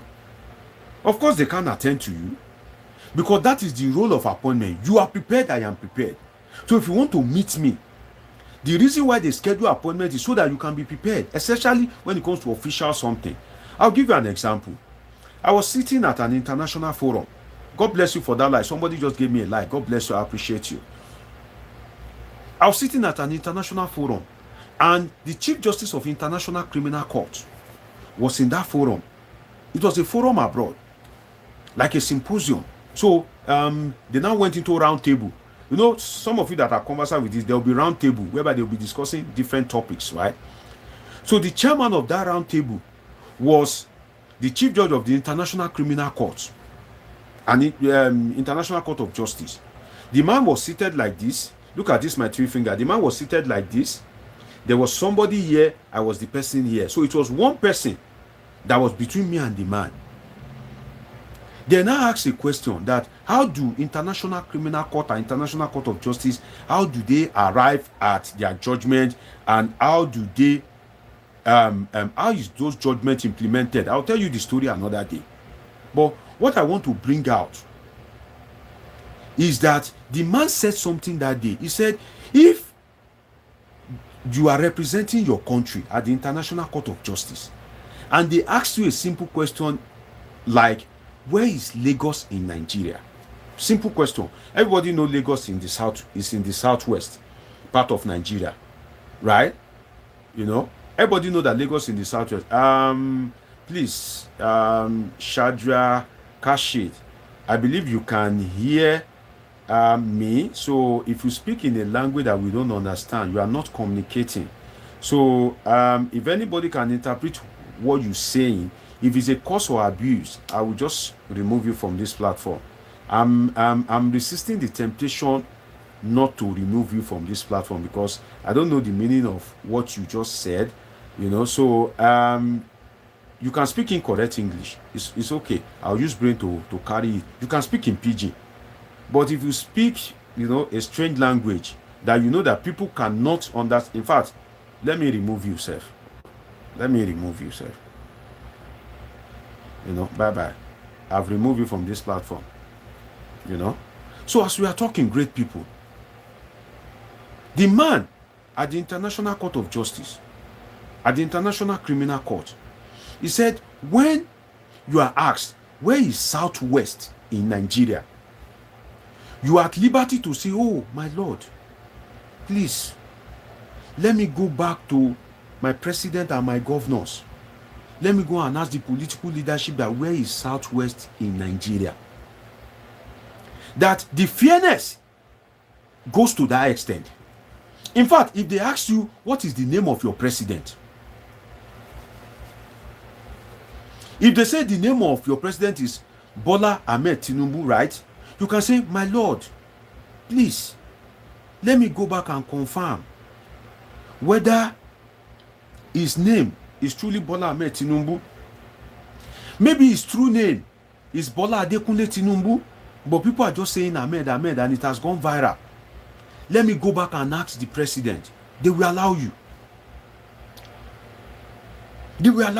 That is how fair. I will tell you some other things that chief judge at International Court, some interesting things that he said, including the case of Nigeria and Cameroon during the struggle for Bakassi. Why Bakassi was ceded to Cameroon, why Obasanjo did not appeal that judgment. I will tell the man made some credible intelligence submissions, and it is some of those brains that I'm coming to give some of you free of charge. It is some of those brains that have spent so much money on study, on acquisition of knowledge, right? But I like what I'm doing, great people, okay? They said if an African man dies, a library has died. If I'm doing this, which is public education, the day I die, I would have died a fulfilled man, because I know I've impacted on so many people for free. I'm fulfilled, right? So why did they not attend to Yahaya Bello? Please do well to like this video. I just got another like. God bless you for liking this video. And if you are watching me for the first time, please do well to subscribe and turn on the notification button. This is Polithink with Dr. Omoshola Deji, your favorite political scientist. Yes, I'm a political scientist. We already tried. With a PhD in political science. So you are on the right channel. Do well to subscribe. God bless you, okay? I just got another like. God bless you for liking this video. God bless you. So the EFCC cannot attend to Yahaya Bello because the EFCC will be attending to him, in a lame way. Because why? They are not prepared. But that Yahaya Bello is going there today, you'll be shocked that Yahaya Bello may have gone to EFCC office with 20 senior advocates. Yes, you heard me right. He may have gone to EFCC office today with 20 senior advocates of Nigeria. I just got another like. God bless you for liking this video. If you are here to subscribe, do well to subscribe. And if you are watching me for the first time, drop your comment. Tell me, where are you watching me from? Ask me questions. I want to attend to you. Tell me you just subscribe. Let my class captain clap for you. Let them welcome you. So when you go to EFCC office, unprepared, and the organization is not prepared, will the EFCC attend to you? Point one. Let's go to another point. If you go to EFCC office with the escort of a state governor, the apparatchik of a state governor, Basos Joe, he says he's watching me. I think this is the first time somebody is watching me from South Africa. As I've had people from US, UK, Canada, Australia, Angola, Kenya. This platform is like a mini world on its own. Basos Joe, I appreciate you. God bless you for watching, my brother. Do well to subscribe and do well to catch up on my past videos if you are watching me for the first time. Bas Jojo, watching me from South Africa, I appreciate you. Do well to drop where you are watching from, okay? So, you are going there with the security apparatus of a state governor. does EFCC has the corresponding something to counter that of a state governor? Let's be sincere with ourselves. Does EFCC has, you are going there, a governor has followed you with his routine DSS, armored vehicle, police, mopo, and the governor is going there with full force with his intimidatory entourage. Unannounced.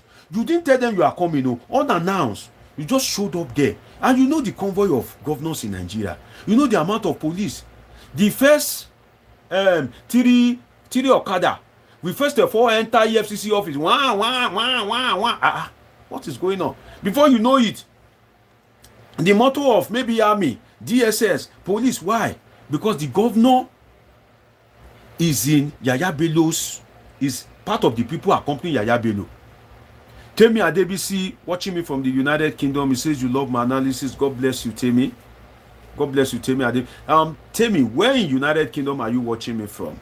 Is it far from Nottingham? Because I did my master's degree in international relations at the University of Nottingham, United Kingdom. Where in United Kingdom are you watching me from? Temi Adebisi, God bless you. Make sure you subscribe. Make sure you turn on the notification button. And I appreciate you, Temi, for watching me, because some of our people, they like to watch movies. But Temi, I appreciate you from the Peterborough. Okay, that's great, Temi.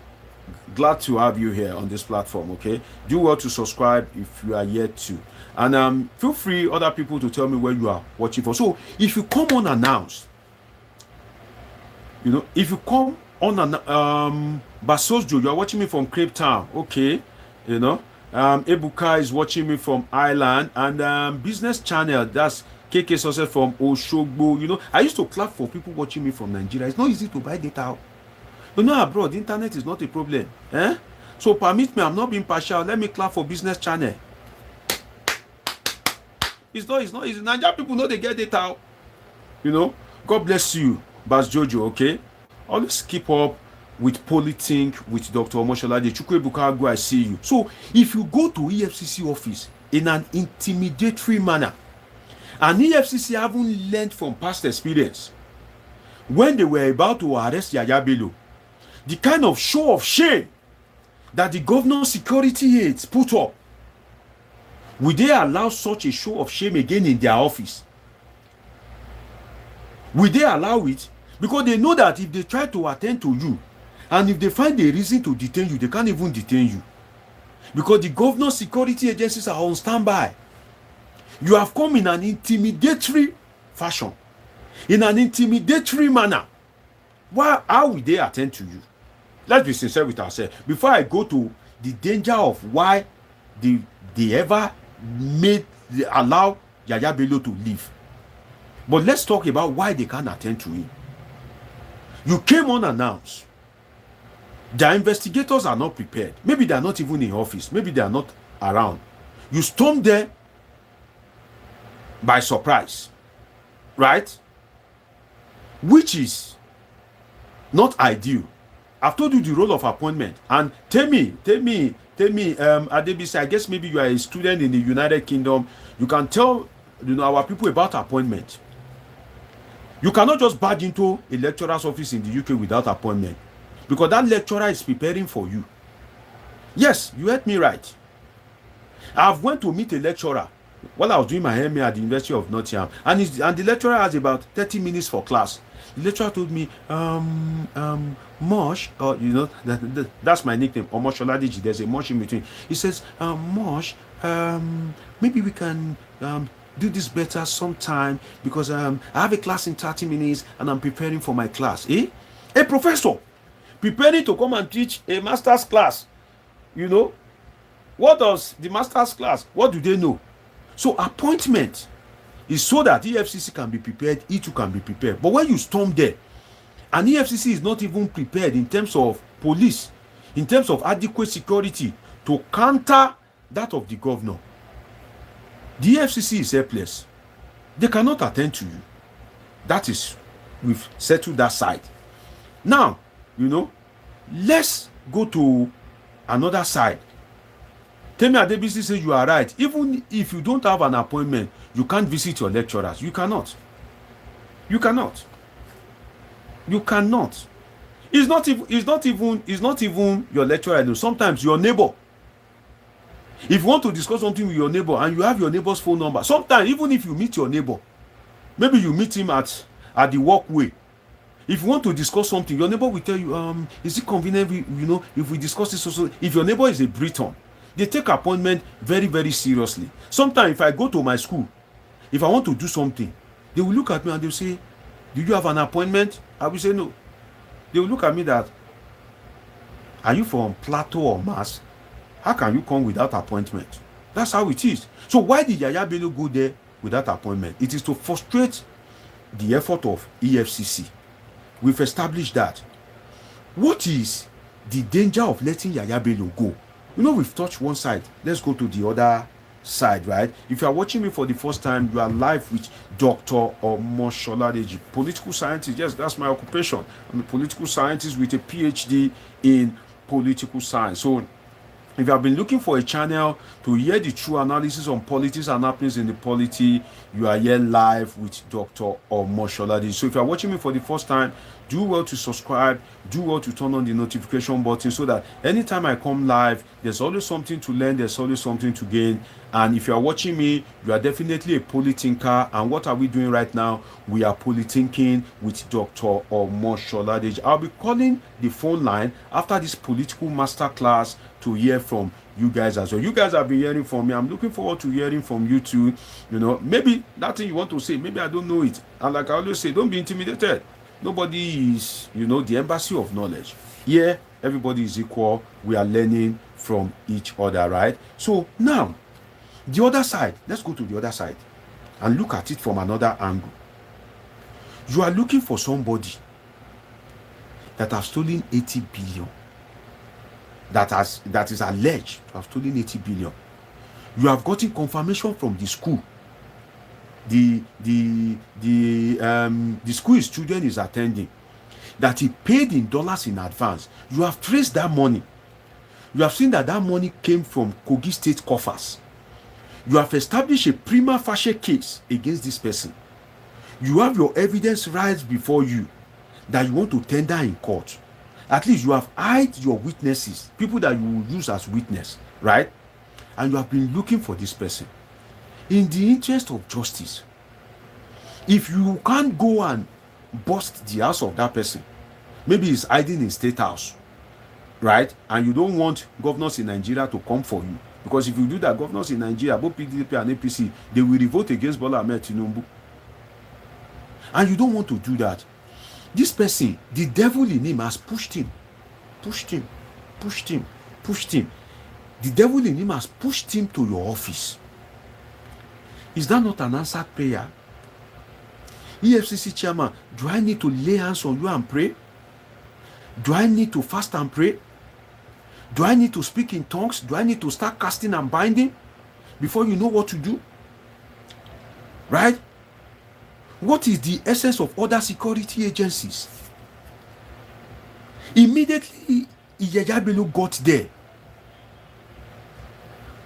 There is an existing warrant of arrest. You cannot phone DSS to come for support, right? You yourself, EFCC, you are embodying corruption. You yourself that want to give justice, you are an injustice to Kogi State people. Because you cannot call for backup from DSS. And you know that EFCC headquarters, I'm sure will not be far from DSS headquarters. There is a police station close by. There's a DSS office. And the DSS headquarters is not far from EFCC. There's NIA. There's military barrack. Right? There's police station. There's police barrack. You cannot call for support. And they come with all the guns, all the ammo tank that they will be using to threaten NBAR governors protesters. The same ammo tank that they will use to kill NSAS protesters. You cannot come with that one now to come and arrest somebody that has stolen 80 billion. Maybe somebody can help me with calculator. That is if your phone will not hang. Be careful how you press some figure on your phone, because if the memory of your phone is not correct, that phone will hang. 80 billion divided by 70,000. Let's see how many people. If you want to share 80 billion now by 70,000, somebody should help me with that calculation. 80 billion divided by 70,000. Yes, I agree with you, Ayo. You say you can't go to government house to arrest anybody. Yes, of course. Of course, you cannot. That's why I said if they cannot, let's say Yahaya Bello has been hiding in Kogi State government house. Apparently, that's where he has been hiding. And you cannot go there because the governors will come for Bola Ahmed Tinubu. In fact, they will feel like eating Bola Ahmed Tinubu because they know that it can happen to them tomorrow. So the State House, there's this, special status, I can put it like that, that is given to the State House. Lagos State Government House, Bayelsa State, any State House, right? It is the symbol of the authority of the state. The authority of the Kogi people reside in the state. That's why it is important to you vote into power, because the symbol of authority of that your state. Some of you will be proud in Ome Ekitinimi, and some of you will be proud Omo Ogunimi, I'm from Ogun State. Some of you will say, oh, I'm a proud Rivers boy. I'm a proud Jigawa son. The symbol of authority of that your state is in that ragtag, that scallywag. That street touching that you are voted into power. So as intelligent as you are, as proud as you are, oh, Omo Ogunimi, I'm from Lagos, Center of Excellence. I'm from Benue, food basket of. Now we defeat Nigeria. And all your pride, some of you, your governor is a non-entity, it's a nuisance. Edo State now, they may eventually end up, voting for somebody that can't speak English. Please, my people, I suddenly have this glitch on YouTube. That's why I usually tell you, like this video. I suddenly have a glitch now. As you are liking me, as you are watching me, as you are enjoying for me, there are some people that don't want this platform to exist. They will be doing their own at the back end. But if you guys are liking, if you are pressing the love button, as they are hating, YouTube will be seeing that no, there are some people that are feeling this person. No, this platform is a good platform. That's the essence of your like and love. Some of you don't know. You are sitting down, you are enjoying me. To press that love something and be pressing it, to press like, you are not pressing it. And some people will come. Maybe they have assembled them. Imagine that 50 people just assemble themselves to go against this platform. Do I have up to 50 likes since I've been talking? Won't they conquer us? Some of you don't know this. So when we scream, oh, press like, please press the love button, there's a reason for it. Because as you have friends, you will have enemies. So if people assemble themselves now that, oh, they want to come against this platform, will they win us easily? Me, I already have the knowledge. It's in me. I'm a political scientist. I study my 3 degrees from 3 continents. It is the knowledge that I have that I'm pouring to you. So if they bring down the platform, my knowledge will be with me. I've not lost anything. I'll go and sleep, JJ. Because why would I have the glitch? My network is fantastic. So that's why I usually say like this video, because there are some people that they don't like it.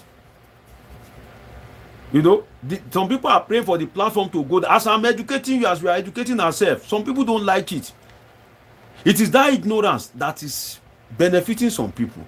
So when you are on a platform, if you don't like, if you don't comment, when the enemies of the platform will come and that platform goes, put it on here. That's the end. So please always try to like some of all these videos, especially if you are on an intelligent platform. So the EFCC, Yahaya Bello used a lot of time there. They couldn't call for DSS, call for police, call the army to say, oh yeah, by fire, by force. We are even acting legally because there is already a warrant of arrest. What does warrant of arrest mean? It means arrest upon cited. Arrest upon cited. If there's a warrant of arrest against you and it's a public something, and I see you and I know and I didn't report to police that person that you are finding is here, they can even charge me that I'm aiding a criminal suspect. So when there is warrant of arrest already, and God has pushed him, the head of Kogi people, the destiny of Kogi people have pushed him into your office. is in your premises, the thing don't push on into his office. You cannot say that you cannot hold him down. That is interagency collaboration. Another angle to look at it is, let us look at this thing. That's why we are polythinkers. We think logically, we think intelligently. We examine all sides. Here, we don't abuse ourselves, we don't curse. No, we learn from each other. And that's why if you are watching me and you are yet to subscribe, you are on a long thing. Subscribe and turn on the notification button. Now, let's look at it from another perspective. The security agencies that followed Usman Ododo, the police, the DSS, that accompanied Usman Ododo to EFCC custody, they are security agencies, right? They swore to uphold law and order, isn't it? Right? So for you to accompany a wanted person, whether you are a DSS official, whether you are a police official, to accompany a wanted person to the premises of those that want him, and you are still part of the team that escort him back, all those DSS officials should be fired, because they are the one, upon getting to EFCC office, they are the one that are supposed to even pull a gun and say, no, you are under arrest. If Nigeria is a sane country, let's be truthful with ourselves. If Nigeria is a country of law and order, you see those DSS that are in the governor's escort, they will be, see, do you think if America is behaving the way Nigeria is behaving, do you think America will be like this? Some of you want to collect visa, you want to go to America, but you don't want your own country to be good. They will be saying something good, you'll be abusing, right? But you want to go to America. If American leaders have been doing it the way Bola Ahmed Tinubu, the way Buhari, the way Obasanjo, the way Jonathan have been doing it in Nigeria, will you want to go to their country? By the grace of God, they won't give you visa. If you are one of the people that usually tolerate bad things, I pray that they won't give you visa. You know why? So that you stay in that country and you are encouraging bad things, but you want to rush to another man's country to go and be enjoying what good leaders are doing for their people, right? Government have failed to provide security. If people talk, you want to kill, you want to destroy, right? And you are not the son of Bola Ahmed Tinubu, he is adequately secured, right? You want to go to a country where there's good health facility. But if you have accident like this Buhari's son that had accident with power bike, if you have that kind of accident, you will die. But you want to rush to another man's country that have developed their country, I don't pray they should give you that visa. So that you stay in Nigeria and you know that it's good to develop a country. There's something I call lost in the thought of country. Let me share this with you. Lost in the thought of country. Now, before I share that with you, somebody should remind me. I will ask for, because I may forget, I'm speaking offhand. I may ask for, what did I say I will tell you about? I will need somebody to remind me that you said you will talk about lost in the thought of country. Okay? Note this down. Lost in the thought of country. I just want to say something, but I don't want to deviate. So the DSS that escorted the governor, that they are a law enforcement, and there is a court order, a warrant of arrest, and you know that this person is a fugitive, that person still entered motor, follow the governor, and you still escort the person. And maybe when they get to State House, they will still open door for Yahaya Bello and say, yes, sir, Sean, sir. What kind of country is that? The governor is nothing without your security. At that EFCC office, if you say, no, Mr. Bello, sir, sorry, you're under arrest. Even if the governor says anything, you say, Mr. Governor, sir, please don't interrupt our work. And the governor says that, it's you that escort me now, that you want to hand over Yahaya Bello to EFCC. The governor cannot do anything. Is the governor a Superman? Is the governor a Superman?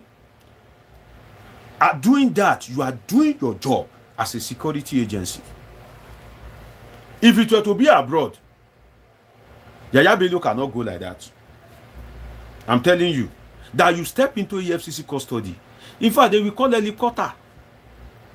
They will call their own DSS. You know, if ordinary for traffic offense, if they can deploy a helicopter in United States to be pursuing you, to be monitoring you, as you are speeding with your car, that helicopter is seeing you or wants to see where you want to end. Now think of somebody that have stealing 80 billion US dollars. As they have said, Yahaya Bello stole 80 billion naira. The US will unleash all the something, even the citizens. They will be criticizing the government that why is Yahaya Bello here to be brought to book? But in Nigeria, it is even the citizens that will be saying, oh, leave him. Oh. We know how to justify some of these things. When they wanted to pick this man, is it Igbinedion or Dili or, you know, one governor like that? It was the people of the state that were saying, is it your money? Is it your money? It's our money. Leave him. I think it was Alamesia. There's one governor like that. That the security agency was trying to pick for corruption. It is even the people in the state that are saying, leave him. Is it your money? No, I think, was it Ibori? Yes, James Ibori. James Ibori. I think it was James Ibori. You know? I think it was James Ibori. So for me, how will the DSS, the police of the governor that are meant to obey court order, that are meant to implement law and order, will still follow the governor with Yahaya Bello? James Ibori, God bless you. You know? That's why I say you guys should be dropping comments. You know, you see now I forget who the governor is. You are the one that remind me. That's the essence of polythinking. You know, it's not everything that I can remember easily. I'm speaking offhand. If it's easy, come and sit down here and speak offhand and educate people from all over the world. It's not easy. It's not easy. That's why when somebody is giving lecture, you have to support the person. Thank you. Akpe Bubu. Sorry if I mispronounced it. Akpe Bubu Andrew. God bless you, my brother. I feel you. So, what kind of country does that? A country that will go against non-offenders. You have no offender. You are just going on your own. Police will just look you, say, you, see the phone here. You are a Yahoo boy. You are a Yahoo boy. They will arrest you. Right? A country that you have not done anything. They promise you renewed hope. They are giving hopelessness. You are asking for the hope. They will pack you, take you to court. The judge will ask you for 10 million naira bail. As somebody that have 10 million, go and protest about hunger.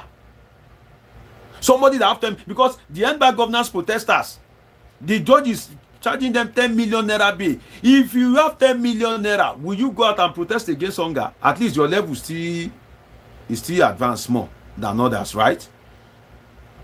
In a system like that, where the righteous is being punished, the unrighteous is being protected by police that are paid with taxpayers' money,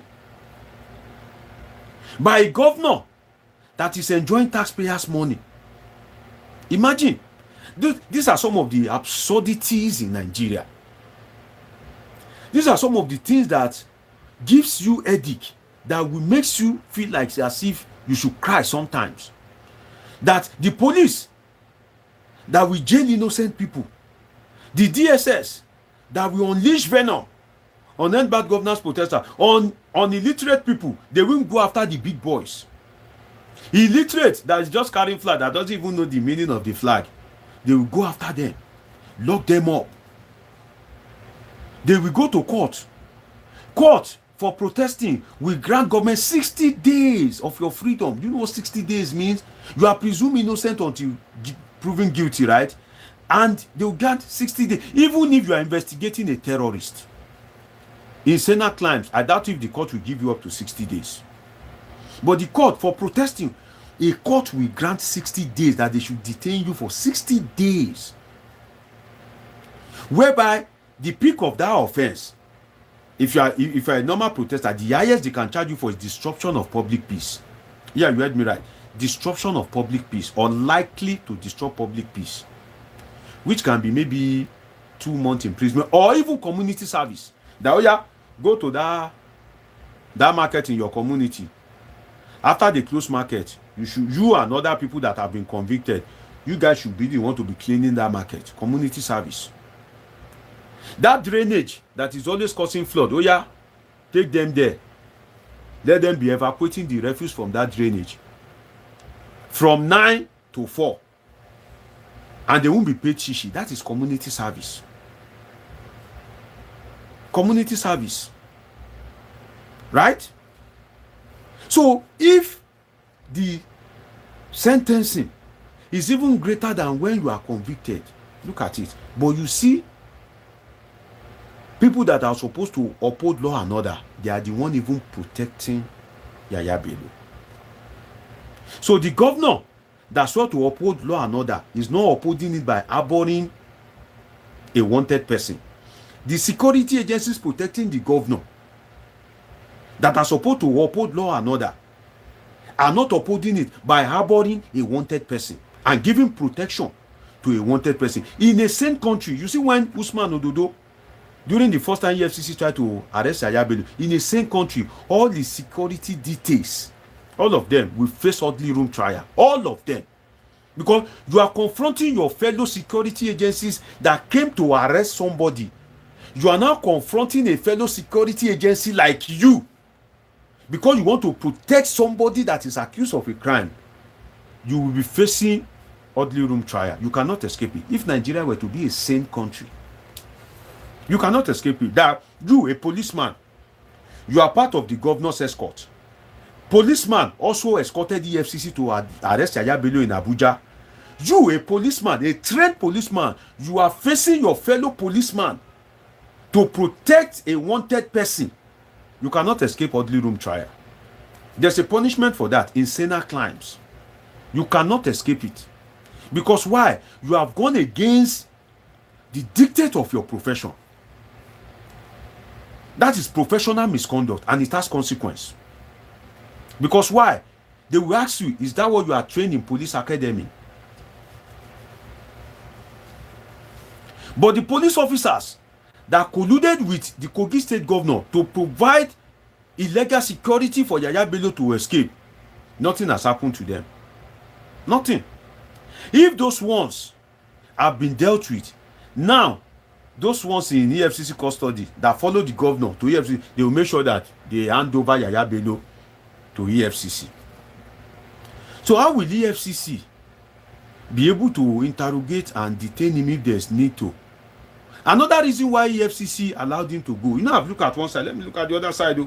Another reason is that EFCC will not want him to appear before them anymore. They want him to appear before the court, whereby the court can give an order for him to be detained. You understand? If he appears before the court now and the court says detain him in Kuje prison till further notice, that is beyond the EFCC. That's an order of court and it must be carried out immediately. So EFCC might try to be playing intelligently that no, don't come to us, don't come and explain to us. The matter is already in court. It will be sub judice if you are not coming to explain to us. We don't have power over it anymore. It is now in court. Appear in court. Appear in court. Don't come to us anymore. It is now beyond our powers to take any decision on the matter. Go to court. For us now, it is ultra vires, beyond our power. That's what ultra vires means. Beyond powers. Ultra vires, beyond powers. That is now beyond our power. Go to court.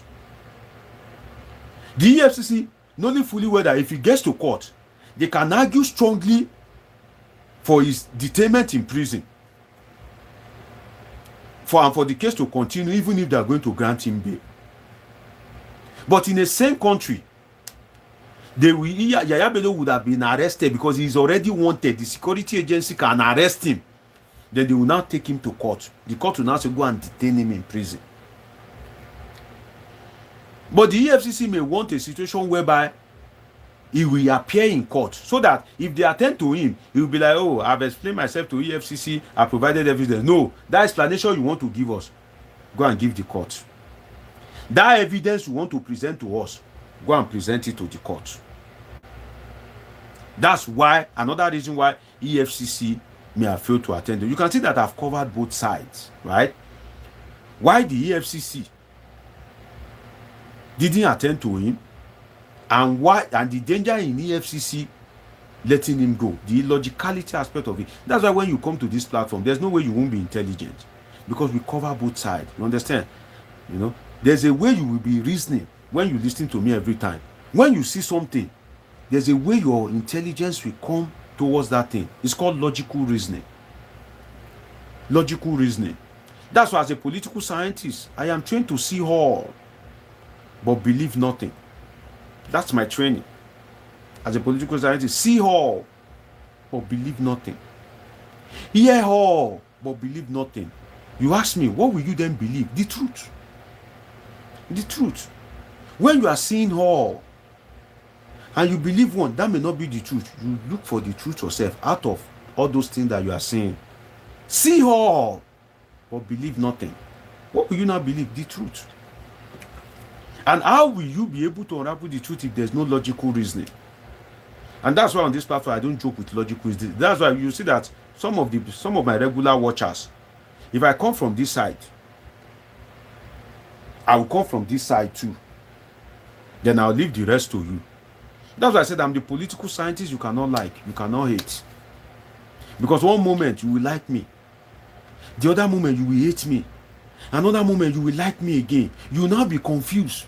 That should I hate this guy? Should I like this guy? This Dr. Deji, I like him, I hate him. I hate him, I hate like him. You will now be confused. But trust me, you go like me last.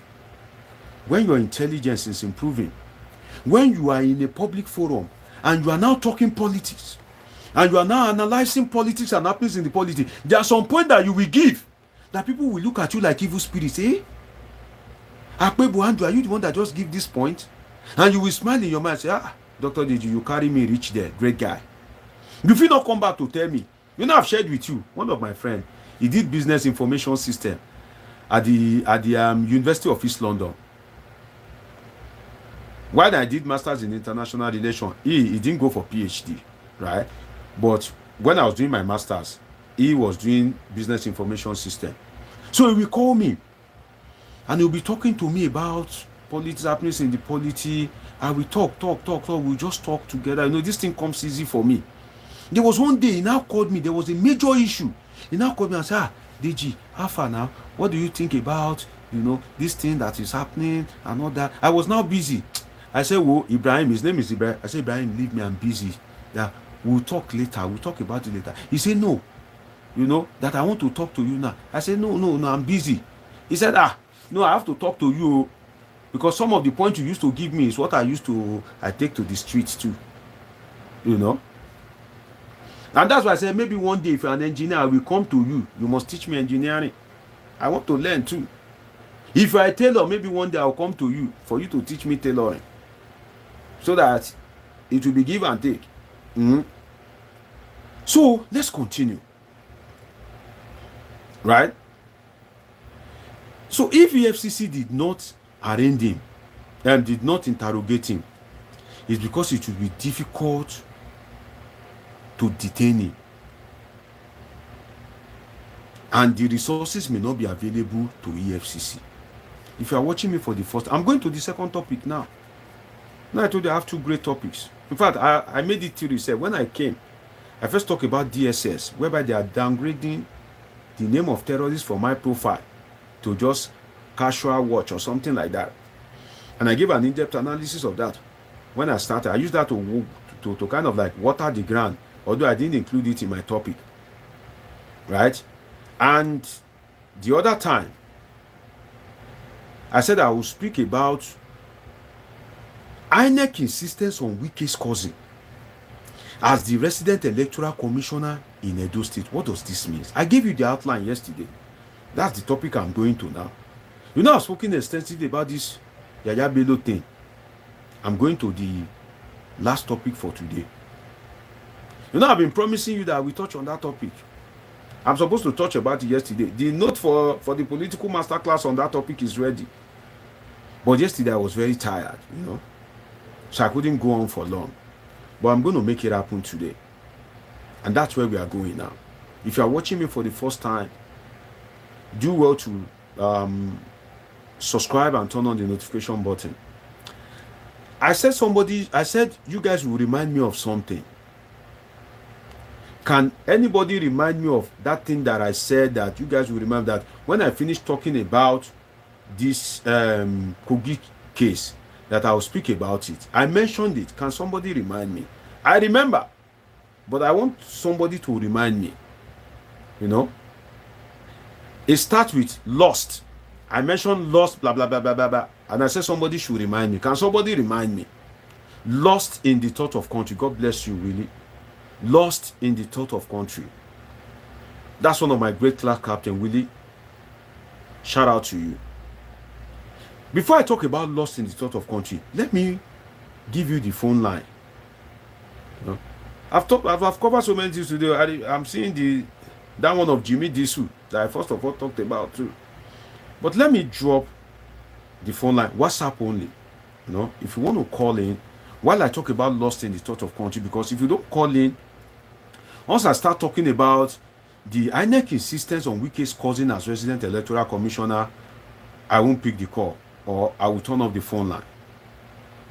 But if you want to call in, maybe as regards this Yahaya Bello something, while I speak about lost in the thought of country, you know, before I used to write to the media, this lost in the thought of country is a topic that I have had. I have another one that I want to write when Nigeria was doing independence some years ago. It's called Of Chains and in Chains. I don't want to write when Nigeria was 60.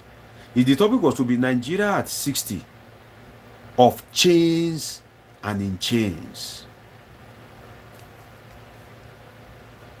It sounds strange to you, Abi.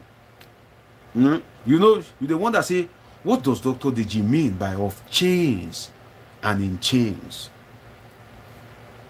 You know, it should be like a written, you know, media article, but I don't have the time like before. This lost in the thought of country that I want to explain briefly is also one of my list. I have like, if I want to release media article, I have like 30 topics that I'm here to write on. That these are evergreen, unique topics that even if you release it now, it go blow. Release it next week, it go blow. Leave and no release and this next week. Release and 2 years time, it go still blow. I have like 30. If I'm to be selling topic that you need something to write on, you know, oh yeah, you are a political scientist and you want to be writing media articles, go and write on this topic. Do it like this, do it like this, do it like this, use it like this, use it like this. It go blow. You know? Ayodo TV say, are you on Kolos? My brother, Kolos care. How will somebody be on Kolos and be speaking to people? You know? I think Ayodo TV, you are watching me for the first time, right? And so I will let it pass. Okay, maybe you are watching me for the first time. I have not seen this name before, and this is a professional platform. Okay, we don't use negative words, we don't abuse, we don't insult, not like most Nigerian platform whereby the resource person will be abusing your father, will be abusing your mother. In fact, we'll be laying curse on you, you still stay there. You don't do that here. I will never lay curse on my viewers for no reason, never in my life. Yes, I will remove you from this platform because I know you are gaining something. If you have been listening to me from the start of this broadcast, I know I've impacted in your knowledge one way or the other. And I'm always happy to do that. So I won't hesitate to block you if you misbehave, because why? You know? You are gaining from me, right? And this platform, that's why I don't talk. Some platform, if you go, Hausa will be abusing Igbo. Igbo will be abusing Hausa. You understand? Celebrity movie recap. You say Organa nonsense, you they talk. That's one of the things I'm saying. Sorry, you can't watch me again. You are gone, oh. Goodbye, bro. I'll miss you, okay? Bye. You know? You are gone, just like that. No time. You know? I don't know why Nigerians can't speak without abusing. It's like it's a DNA kind of thing, right? And that's why, as a professional, I can't allow a platform whereby you'll be cursing your fellow viewers. You'll be abusing your Igbo is cursing Hausa. No, it is people. Note this thing. Note this thing. Note this thing, my viewers. Just note this thing that I want to say. Any platform you go to, and they are abusing themselves, is because that person operating that platform is not a resourceful person. He doesn't have anything to say. So it's a means of wasting time. It's a means of buying time. It's a means of distracting people. If I come on this platform and I say, oh, Yahaya Bello, Oloshi, Nigerian police force were, Tinumbu, Lori Buruku, you have not taught people anything. No, you have not taught people anything. In fact, you have even made them worse. So go to any platform. If you notice that kind of a thing, look at what the handler of the platform is saying. He is not an expert. He doesn't have anything to really say. He just enjoys being online. But when you have something to say and you structured your notes, you don't have time to be abusing people, be cursing people, I'm sure most of you watching me, your mother is older than me. Maybe your mother is even older than my mother. Is it a crime to watch me? Because I look at some Nigerian platform, you are watching me, right? I'll now be cursing your mother. What effort you? What lack of home training is that? Some of you, your mother are older than me. And I wonder, some Nigerians, you sit down on a platform, they are busy cursing your father, your innocent father, the father that trained you to school, that paid your school fees, one ragtag. Because everybody has access to social media, open a platform, will now be abusing your father. Even if your father is a nobody, can't you be fair to that man? Even if your father is late, they won't allow him to rest in peace. They'll be just abusing your father, abusing your mother, laying curse on you. You that you are yet to become anything meaningful in life. They can't contribute to your knowledge. They'll still be laying curse on you. And you will sit down there, you'll be watching. Nigerians are strange people. Nigerians, I swear, they are very strange people. I don't know why. If our platform tolerate abuse, if our platform tolerate insult, even if it's 2 people that is watching me, I'm satisfied. The day I die, I will know that, I've done my best on community service. This is my own community service, educating people for free. If I'm lecturing in a university abroad, you pay the school thousands of dollars. Do you know how much I pay University of Nottingham? Maybe that lady can tell you how much they pay in all this UK school, and you convert it to Naira, and you see that it's not a small money. When I was doing my PhD abroad, do you know how much I spent before graduating? And I'm sitting in front of you, giving you my knowledge for free. How many of my mates will come and sit and bless you with them? They are very stingy. You go and pay them for consultancy. You pay them thousands of dollars and pounds. They don't want to give anything free. So let's appreciate ourselves. Okay? Let's appreciate ourselves. Lost in the thought of country. Lost in the thought of country. If this thing has happened to you, let's enjoy ourselves in another dimension. This lost in the country that I want to talk about, if it has happened to you, drop a comment. Tell me the way it has happened to you.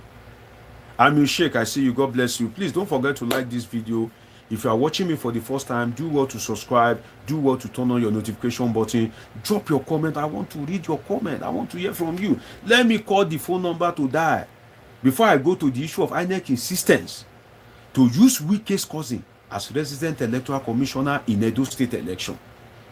Let me drop the phone number. Maybe I can pick 1 or 2 calls while I explain lost in the thought of country. What does it mean? What does it mean? Lost in the thought of country. It's something that I want to do a philosophical, political writing about. Let me share it with you.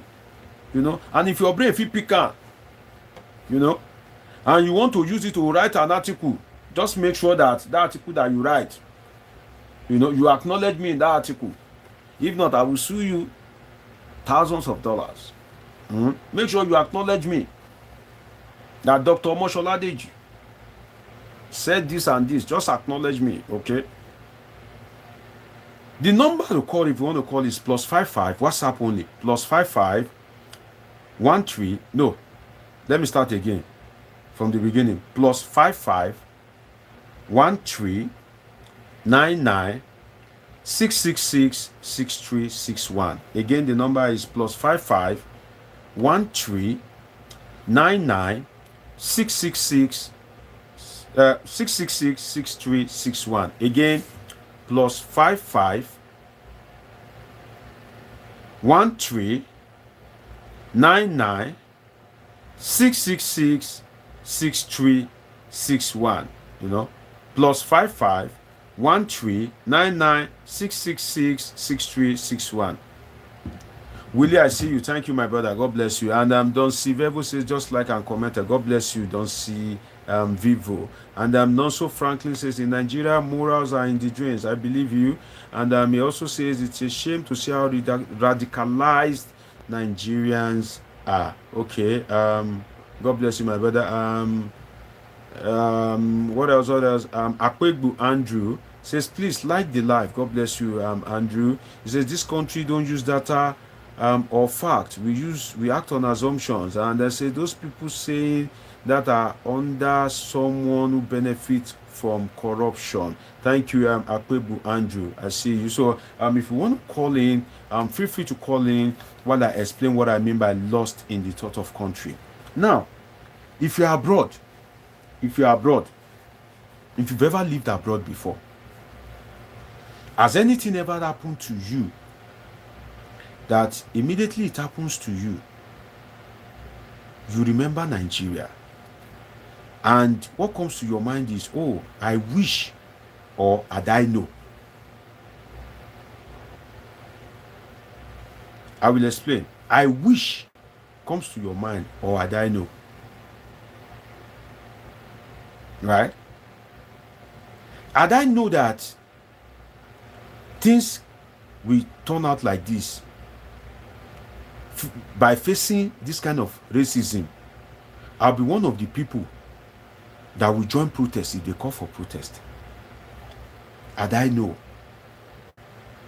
Had I know that it is these politicians, they've even known our life? Or what will come to your mind is, I wish some of the people that are abroad watching me from a country except Nigeria, you understand this concept of lost in the thought of country. I'll give you an example. 2 examples. During COVID-19, what happened to me in a mall while I was abroad? No, a supermarket, not a mall. It's not a big place. It's just a mini market. I will tell you. Then there was a day that during traffic light, at the traffic light, I saw something. I'll give you those 2 examples. And that's why I said, if you are watching me from abroad, if anything that pertains to lost in the thought of country has ever happened to you, drop it in the comment section. Even if I receive 100 comments, I will read it on this lost in the thought of country. Let me tell you the one of the traffic light. I have a bicycle abroad. You know, we live this redundant life, right? Everywhere you go, there's AC, there's no, you know, you barely sweat. It's like it is a crime to sweat, because you won't see things that will make you sweat. You are not jumping down for. You stay at the bus station. The bus will come. AC is already blowing. You enter, you sit down, jeje. You reach where you are going. You drop. The office you are going, AC is already blowing. So there's this, you don't sweat. So I decided that if I want to go to a place that is not too far, I'll be using my bicycle, so that my veins, my joints, make they use and you understand? Make I use and exercise myself small. I was now riding my bicycle. I'm explaining lost in the thought of country.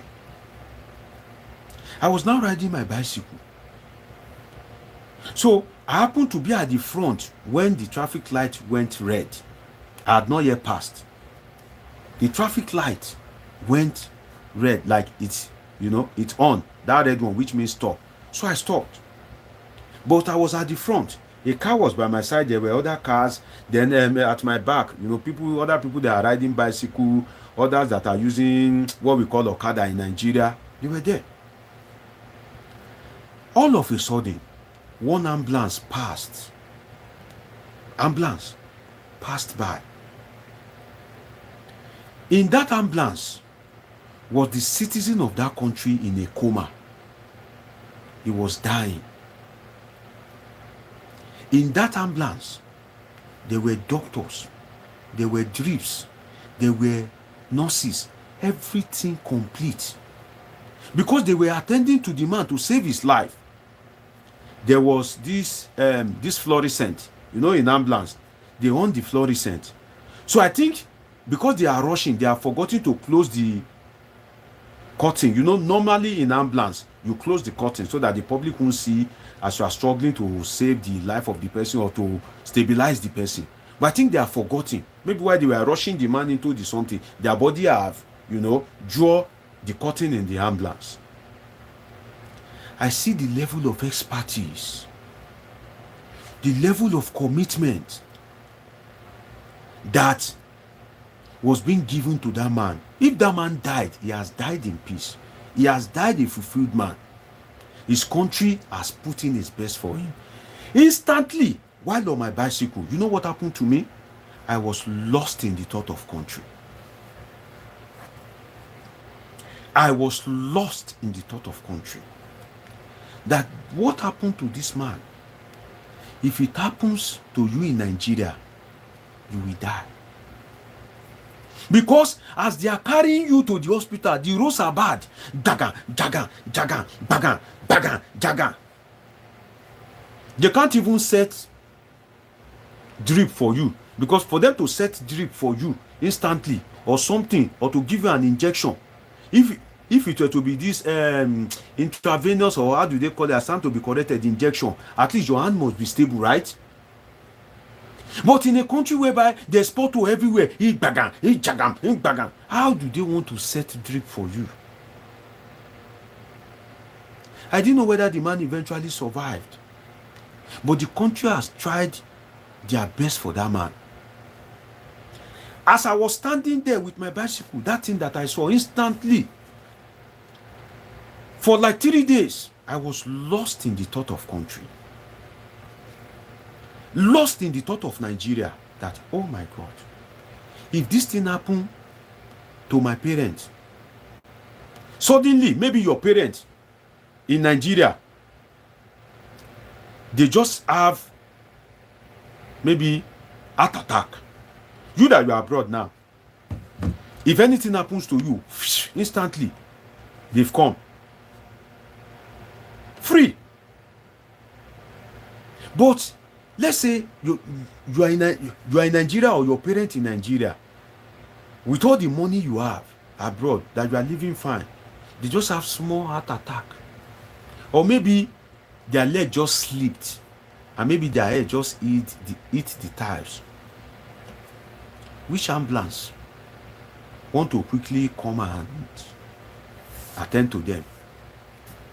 Even when you get to the hospital, do they have this thing, this shock? You know that thing that they used to shock people that, that are dying. If they give you one, you that you are healthy, that your heart is breathing fine, if they give you that shock one, you die.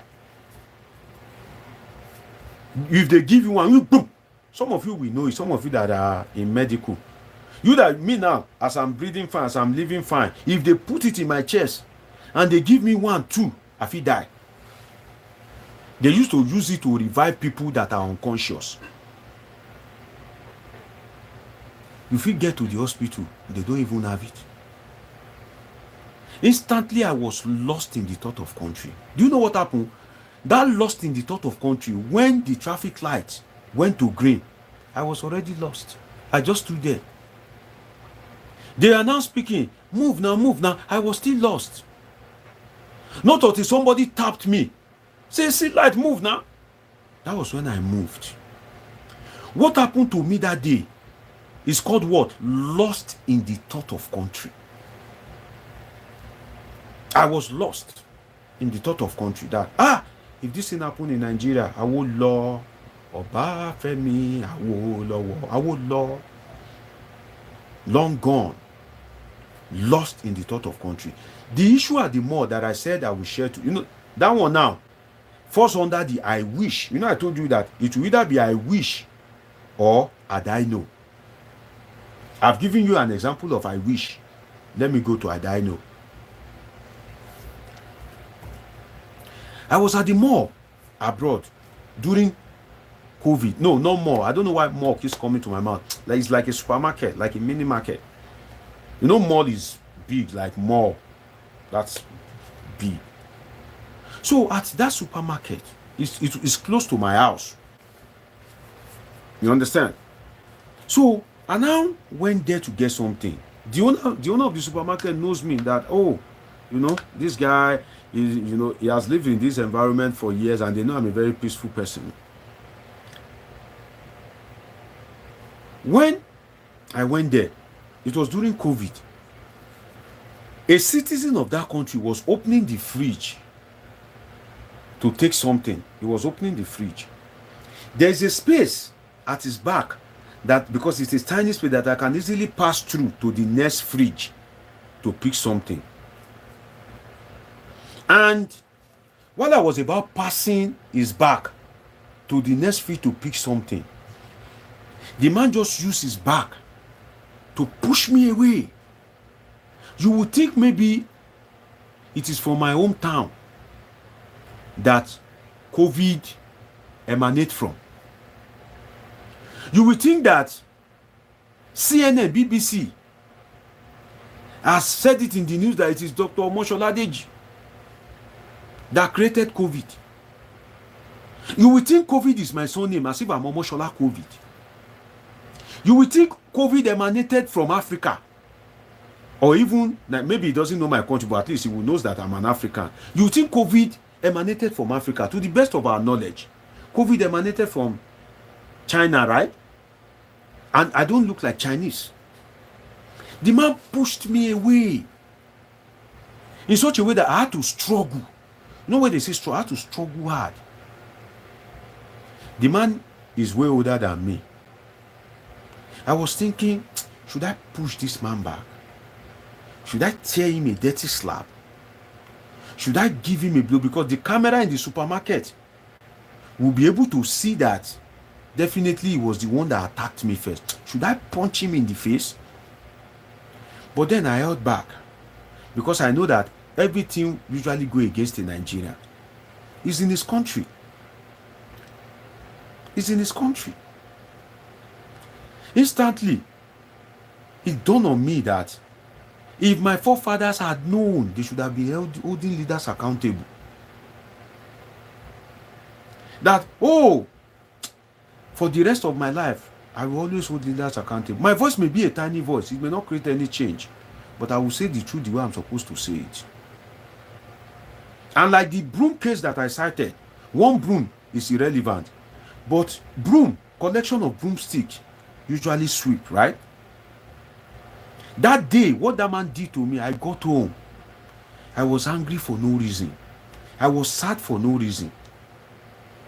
I was dejected for no reason. I feel rejected. I was lost in the thought of country. That if Nigeria were to be a good country, what do I want to come and do in your country? If Nigeria have good educational system, what do I want to come and do in your country? If Nigeria have good electricity, good road, what do I want to come and... So for some of you that are Nigerians, that usually tolerate all this nonsense, that you support bad policies, I'm not saying you should abuse government. For instance, since I've been talking since morning, have I abused Bola Tinubu?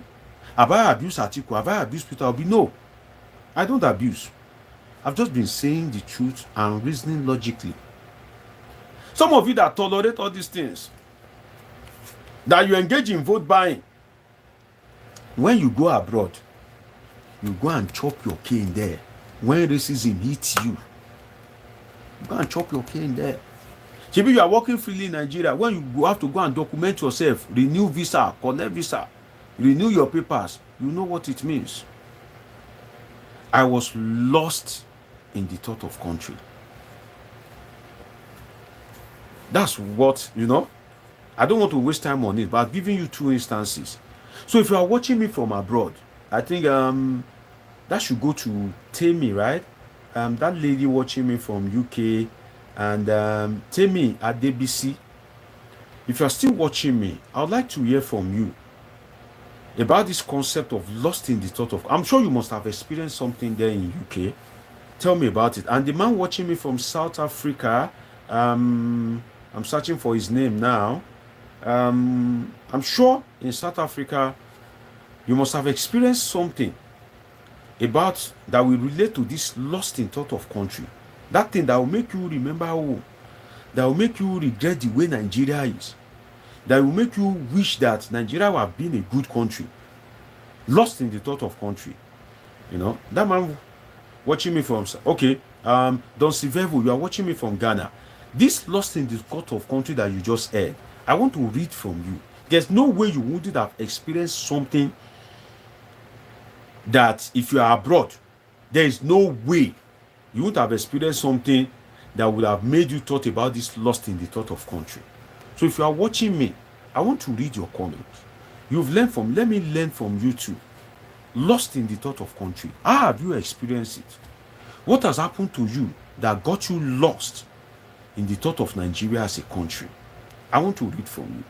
Let me go to the second lecture for today in our political masterclass. If you are watching me for the first time, do well to subscribe, do well to turn on the notification button. This is Polithink with Dr. Omoshola Deji live. I'm trying to look for my note on this INEC insistence on Wike's cousin as Edo chairman, was Edo resident Electoral Commission chairman. INEC insistence. Let me give you some background. The resident Electoral Commissioner, Commissioner in Edo State right now is the cousin of Nyesom Wike. You can say Nyesom Wike is neither APC nor PDP. Is in PDP. You can say Ashebi is in PDP. But you and I know that for you to serve under the government of Bola Ahmed Tinubu, you must be more APC than PDP. That's the truth. And Godwin Obaseki went to Nyesom Wike with his candidate, Aswai Godalo. And Nyesom Wike said, no, I'm not going to support you. The only thing that I can do is not to work against you. That was when it got leaked that Nyesom Wike's cousin is the resident electoral commissioner, is the resident electoral commissioner in Edo State. Right? So you have the background now. The man has been there since, he wasn't newly posted there. He has been there for a while. But then, based on the way Nigerian politics is being played, you know there's a dispute between Wike and Obaseki. That dispute has been on since Obaseki won his second term because he wasn't dancing to the dictate of Wike. So Obaseki falling out with Wike since this is 2024, right? That means the last Edo governorship election was in 2020. That's 4 years ago. Since 2020, immediately after the election.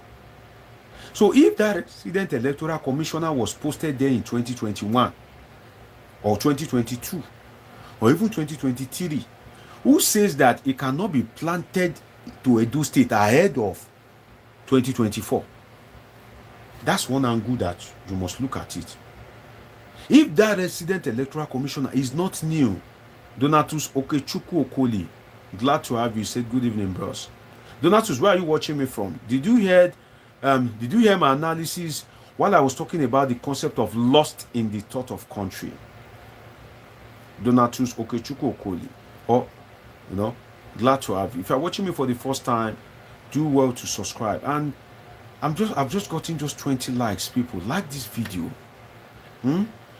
Like this video, okay? So that other people can get to see it. And the enemy will not bring this platform down. Your like is helpful. I've gotten only 20 likes since. Have you subscribed and turned on the notification button if you are watching me for the first time? You've been watching me, you've been enjoying me. Yes, I don't have up to 50 likes. So if 50 people assemble themselves down and oh, let's go and bring down that platform, won't they succeed? And I have more than 50 people watching me. United we stand though. Like this video, because I'm going inside another analysis now. If you miss my analysis on the one of Yahaya Bello, you miss so. But catch up with this one. You know? Waiting still won't come up for my mind, it will still benefit you. Okay? Please like this video. So that the enemy will not prevail on us. So let's be polythinking. Donald, you are watching me from Enugu, Nigeria. God bless you, my brother. Glad to have you. If you are watching me from Nigeria, you'll be big name. You know, easy to get data. So for you to still be watching me, I applaud you. God bless you. Now, if the resident electoral commissioner in Edo State, that is Wike's call, you know, I trace the conflict between Wike and Obaseki back to the last election, immediately after the last election in 2020. There's also a conflict. If you watch my class of yesterday or day before yesterday, there's also a conflict between Obaseki and Bola Ahmed Tinubu, which I also trace back to 2020 when Adams Oshiomhole was removed. If you miss my class, go and watch it. Go and watch my past live where I talked about Edo State. So if that resident electoral commissioner has been there since 2021, that which is after the election in 2020, who says that the man couldn't have been planted there? That, oh yeah, go and stay there. There's something you will do for us in 2024. Who says it's not possible?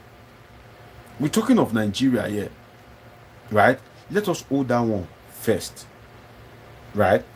But then, if somebody, I'm going to the other side now. If somebody is a resident electoral commissioner and is not newly posted there, a resident electoral commissioner in a state cannot be Wike's cousin, and the political stalwart will not know of that person. Is it today that they know that it is Wike's cousin? Why were they not clamoring before now? You know, when I analyze, I don't go like this. I'll go like this. I'll go like this. You understand? Like this. That's why you have to listen to me. Right? Here we gain intelligence. If you are watching me for the first time, do well to subscribe and turn on the notification button. So you heard me right. The Obaseki camp, when Obaseki took Aswa Godalo to this guy, Yeson Wike, to seek his support, if Wike have said, okay, don't worry, I will support you, would the PDP have been clamoring for the removal of that man that is the resident electoral commissioner? That's another angle to look at it, right? And who says that man couldn't have been planted there since 2021 or 2022 or even 2023 for a mission in 2024? Now that you have that background and that perspective from both sides, let's dive into the analysis. What I just did now is like an intro. Now let's dive into it. When people complain about something like this, as the PDP is complaining that they don't have trust because they can't vouch for the non-interference of Wike, so don't use his cousin. What do we call such a thing? It's called conflict of interest. Conflict of interest. That, oh, this man, there's a conflict of interest on his side. So, because he's Wike's cousin, he can be influenced by Wike. His action and decisions can be influenced by Wike, so we don't want him. Don't say it is immaterial, because I'm coming to you. Yes, you that you are watching me. I want to use you as an example. And you will agree with me. I'm coming to you. It is you that I want to use as an example. Let me take some of your name. Taye Sonny, Don Sivevo, Donatus Okechukwu Okoli, Amia Sheikh, Nonso Franklin. It is you that I'm coming to. Now, I want to use you as an example. And you will agree with me. When I finish using you as an example, yes, you that you are watching me. So, such thing is called conflict of interest. When there is something that can sway your action in a particular way is called conflict of interest. Don't say conflict of interest doesn't matter. Don't say it is not today that they post demand there, like I said earlier. Don't say, so it's not today they post demand there now. Don't say that can influence conflict of interest. Don't say it's a professional that knows what to do. That can influence conflict of interest. Now, let me use you. You know me, right? As Dr. Omoshola Deji, political scientist, right? Let's say you now see me and I'm looking sad. You now be like, Dr. Deji, what's wrong? Why are you looking unhappy today? And I said, I've been trying to get, maybe you are working in, let's say maybe I want to collect my driver's license and you are working in that office. I said, I want to collect my driver's license, you know, road safety don't catch me, police don't catch me. And now, you know, they don't even seize my car. They say, make I go produce the driver's license. And I thought it would have been ready. So I'm just tired. Because you know me. Because you know me. If I am on number 100 on the list, because you know me, I say, Dr. Deji, where they teach us on Polithink, you want to use your influence to quickly facilitate it for me, to favor me above others, right? You want to favor me. If you see that your friend is sad, or maybe your girlfriend is sad, and you say, why are you sad? You say, when I was coming from the road, and you know, I met Dr. Deji and he insulted me instantly. For that moment, you will just dislike Dr. Deji. If they bring my file in your presence, you can tear it. Why? Because your friend has complained. Right? Your action was basically because you want to bring joy to your friend. Your action was basically because you want to make your friend happy. Your action was basically because you want your friend to see you in good light. We all do it. Let's be sincere with ourselves, even me. For instance, if I'm in a place now and I'm giving people money, and you say, Dr. Deji, Polithink, I'll be like, hey, my people, so you the Polithink. Well, you take money. Even if you did not get there first. But for the fact that you tell me that, you mentioned Polithink, I'll be like, this one are my people. Take money. Or maybe I'm sharing palliative and just say Polithink. I'll be like, this one, you know me, now my political family be this, so for you to work with the Polithink, take money. My action at that time is because, sorry, I need to put charger on my device. I forgot. It's showing low battery. Let me quickly add the charger. If I know Adam immediately, if you go die, just like that, you know, and nothing must interrupt our Polithinking. Yeah, it's now charging. Let's continue Polithinking. So at that point in time, I'm acting because I know you. So if you are now in an organization that your position is very sensitive, it is an, it is a for and against position that you can either go for or against. And one of the parties are now complaining that we don't trust this man based on his conflict of interest. That when things get tough, his relationship with this person is likely to influence him to act in so way. If you still insist on using that person, what is the consequence and what can happen? I'm coming to that. Follow me in this political masterclass. So that man, that wreck that INEC is insisting on using, that Wike's cousin, is already embroiled in conflict of interest. I'll give you another example. Conflict of interest.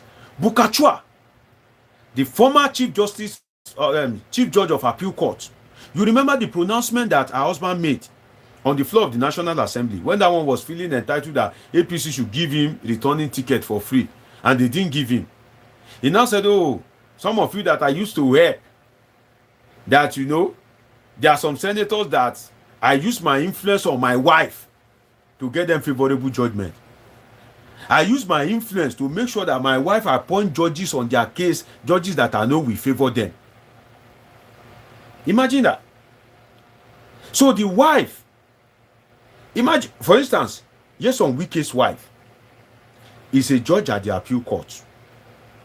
Imagine the case of Fubara and Wike now goes to appeal court. If it were to be abroad, Nyesom Wike's wife cannot sit on it. The people that are close to Nyesom Wike's wife that are also judges, they will make sure that they are not on that panel. Why? For fairness. For fairness. Just so that if the case goes against Fubara, justice would have been served. And Fubara conscience too will be clear that no, the case was sat on by a fair panel. So whenever conflict of interest comes in, and there is an alternative, there are other resident electoral commissioners across Nigeria. Since the conflict of interest has been a major thing, why would you, INEC, insist on Nyesom Wike's cousin as resident electoral commissioner? When in the peak of the election, the way election goes in Nigeria, during the peak of the election, when you know that a man like Wike, blood is thicker than water. Are you saying Nyesom Wike cannot influence this? Because it's a lie. That's why I use you watching me as an example. How you are being influenced when your friend is feeling sad. I've used you that you are watching me as an example. That if you see your friend feeling sad, sometimes you take some compromise just so that your friend can be happy. If you see your friend in distress, if you see that your friend is running at a loss, and there's something you can do, you want to do it for the sake of your friend, just to make your friend happy, to create succumb for your friend. Because why? Blood is thicker than water. And now it's not even blood, though, it is just friendship or your friend. Just friend. In fact, some of you, if you are able to see me today in person, that, oh, this is the Dr. Omoshola Deji that I've been watching on Polithink, the Polithinker. You naturally want to please me. Anything I want, anything I have. Imagine, I come into an office. Maybe you are a banker. Then I come into your bank and you're able to see me and you say, sorry, mister, are you Dr. Omoshola Deji on Polithink? I used to watch you. Yes, I'm used to watch me on Polithink. Nice to meet you. Instantly, what will you say? Why are you here? What do you want to do? Instantly, you want to favor me. Isn't it? You want to favor me. Right? You instantly want to favor me. Dr. Deji Polithink. You get my point now. If you're watching me for the first time, please do well to subscribe. Do well to turn on the notification button. Instantly, you want to do what? You want to favor me. That one, I'm not your family. If I'm your family, and I have case in court, and they submit evidence, because I'm your family, you don't want me to go to jail. You are ready to take the risk as a worker in that court to go and tamper with that evidence. Isn't it?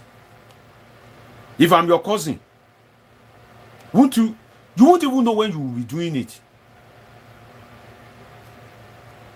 So, leaving the man on an important and volatile election like that of Edo State leaves more to be desired from INEC. See, there's something we call dynamics of conflict management, which is you knowing steps to take to avoid conflict. I've spoken on it before on this platform. If you are watching me for the first time, do well to subscribe and turn on the notification button. Dynamics of conflict management. You know? So, that dynamics of conflict management, if you don't have it, it can bring chaos in Edo State. It can bring serious fundamental problem in Edo State. So why is INEC not employing the principles of dynamics of conflict management by letting the guy leave the seat and bringing a neutral person? And I can recommend for INEC for free somebody like Mikey Guinea. Mikey Guinea has been tested and trusted to be impartial. Some of you will know Mikey Guinea, very crazy guy. Mikey Guinea is the only resident electoral commissioner that has seek and gotten conviction of a professor involved in electoral malpractice. Don't take my word for it. Do your research. Mikey Guinea. Even when he was seeking the prosecution of that man, INEC did not support him. But he went ahead and he got a favorable judgment. That professor is still in prison now. Mikey Guinea. Very crazy guy. So in such an election, why don't you bring somebody like Mikey Guinea? You understand? Why don't you bring... Thank you. Donatis Okechukwu Okoli says Mikey Guinea. I remember in 2015. Mikey Guinea, whereby APC will be going to the election with an open mind. PDP will be going to the election with an open mind because, see, election, there's a what I call the pick or eat period in an election. What do I mean by that? Whereby everybody eye don't they shook. They might be debating against cancellation of result. If that Wike's cousin now, if he speak in this way, they'll say, oh yes, this is what he was planted here to do. And trust me, the man may naturally be doing his professional work. That thing may really go against the PDP. Maybe cancellation of vote. Or maybe Beavers issue. If something happened with Beavers, or late arrival of election material, it may be the transporter that they hired that fuck up, and maybe that place unfortunately happens to be PDP stronghold. They will go against the man and say, yes, we know that the election material will not come quick. This is what APC planned him here to do. To avoid such a situation, you need to employ the principles, you need to abide by the rules of the dynamics of conflict management to make sure that you act in such a way that all things being equal, there's less likelihood of conflict. So if INEC has resident electoral commissioners across Nigeria in the 30 states and FCT,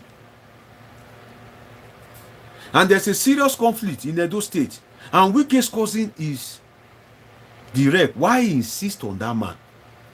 A PDP that is already screaming that, oh, they are picking our political leaders, they are leaving that of APC.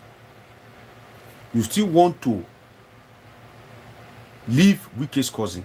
That's why at the end of the day, I for one, as a political scientist, will not be shocked if Edo go up in flames. I won't be surprised. I swear. I won't be surprised.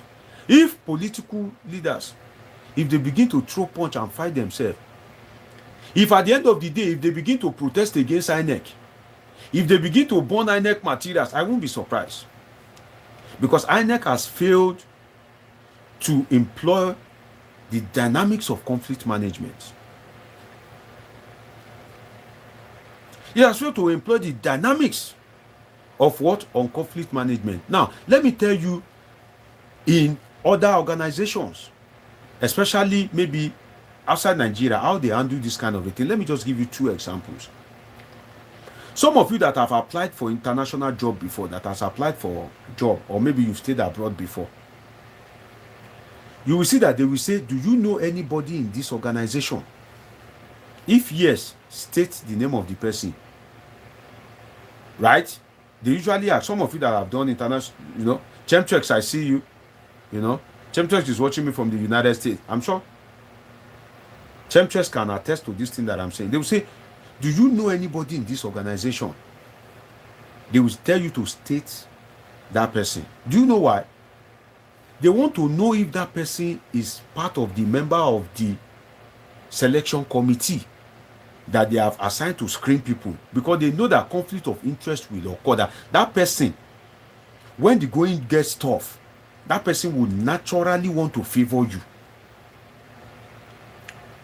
Right? So they will say that state who you know. Imagine now, if you are doing maybe your PhD or masters and your school contacts me to be an examiner, I now realize that, oh, I now see the name Donatus Okechukwu Okoli on the thesis, and I'm the examiner. I was like, Donatus, where do I know this guy? Where do I know this guy? Where do I know this guy? And I'm thinking about it and I'm not clear. Later, I came live to Polithink and I see that name, Donatus Okechukwu Okoli, and I'm like, Donatus, okay, that thesis that they gave to me to examine. Because I know Donatus Okechukwu Okoli as a polythinker. When I'm reading that thesis, there's no way a bit of my sentiment won't favor Donatus. If I'm to give a strong comment, I will write it in such a way that I will make my point, but the comment won't be very strong, because why? I won't want Donatus to fail. If the thesis is a failure, I may be forced, because I happen to know Donatus, to say, okay, major correction. Right? If the thesis, the project, we call it project in Nigeria, is naturally a failure, that it is F9. Or let me say D, which is still fail. But because I know Donatus Okechukwu Okoli, you know, as a polythinker, I'll be like, Donatus, It can influence me to say, oh, major correction. That, oh, your introduction was not well structured, your problem statement is faulty, your research question, research objective, you know, your theory, your analysis findings, when all these things are faulty, it's a fail. But I may say, oh, the candidate shows strong knowledge. The candidate shows strong potentials. I think the candidate is well grounded. But there are some errors that, if adjusted, will make this thesis otherwise a strong piece of work. So I hereby recommend that do this. You know, there's a way we academic, there's a way we do that thing, there's a way we write it. So non-academic, sorry. So instead of me to say fail, I will say, oh, let Donatus Okechukwu Okoli do what? Do major correction.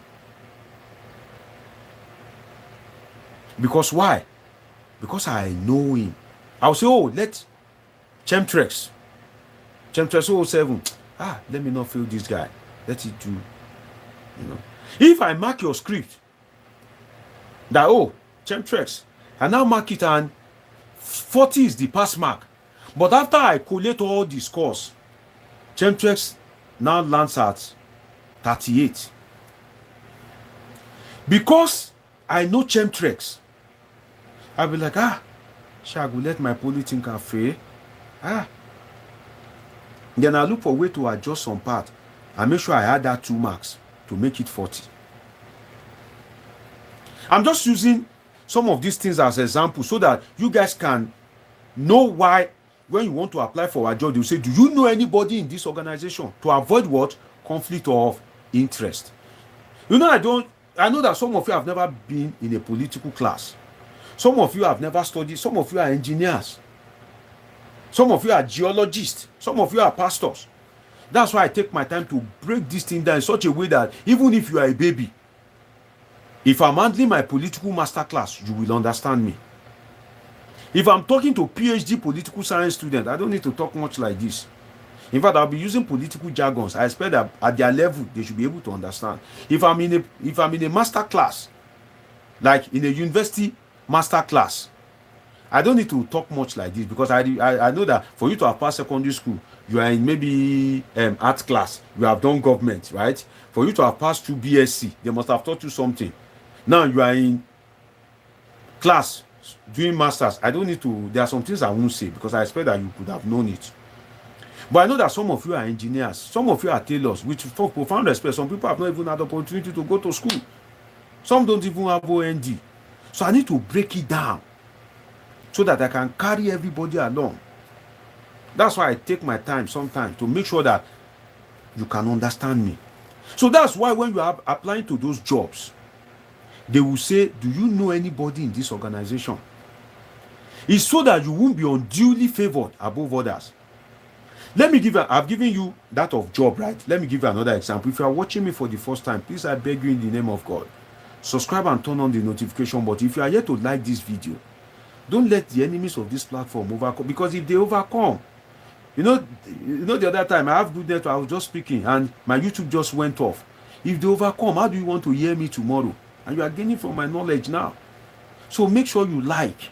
Those are some of the help of this like, when we say like this video. So that some of them, as they are talking to YouTube against us, YouTube, you are talking to YouTube in our favor. Nonso Franklin says, I can relate with you perfectly. I studied political science in my degree level, international development and cooperation in MA. Nonso Franklin says, you are making sense. Nonso Franklin, if everybody say I'm not making sense, you say your guy is not making sense, I'll be the one to read your PhD thesis. You see, you say you do political science.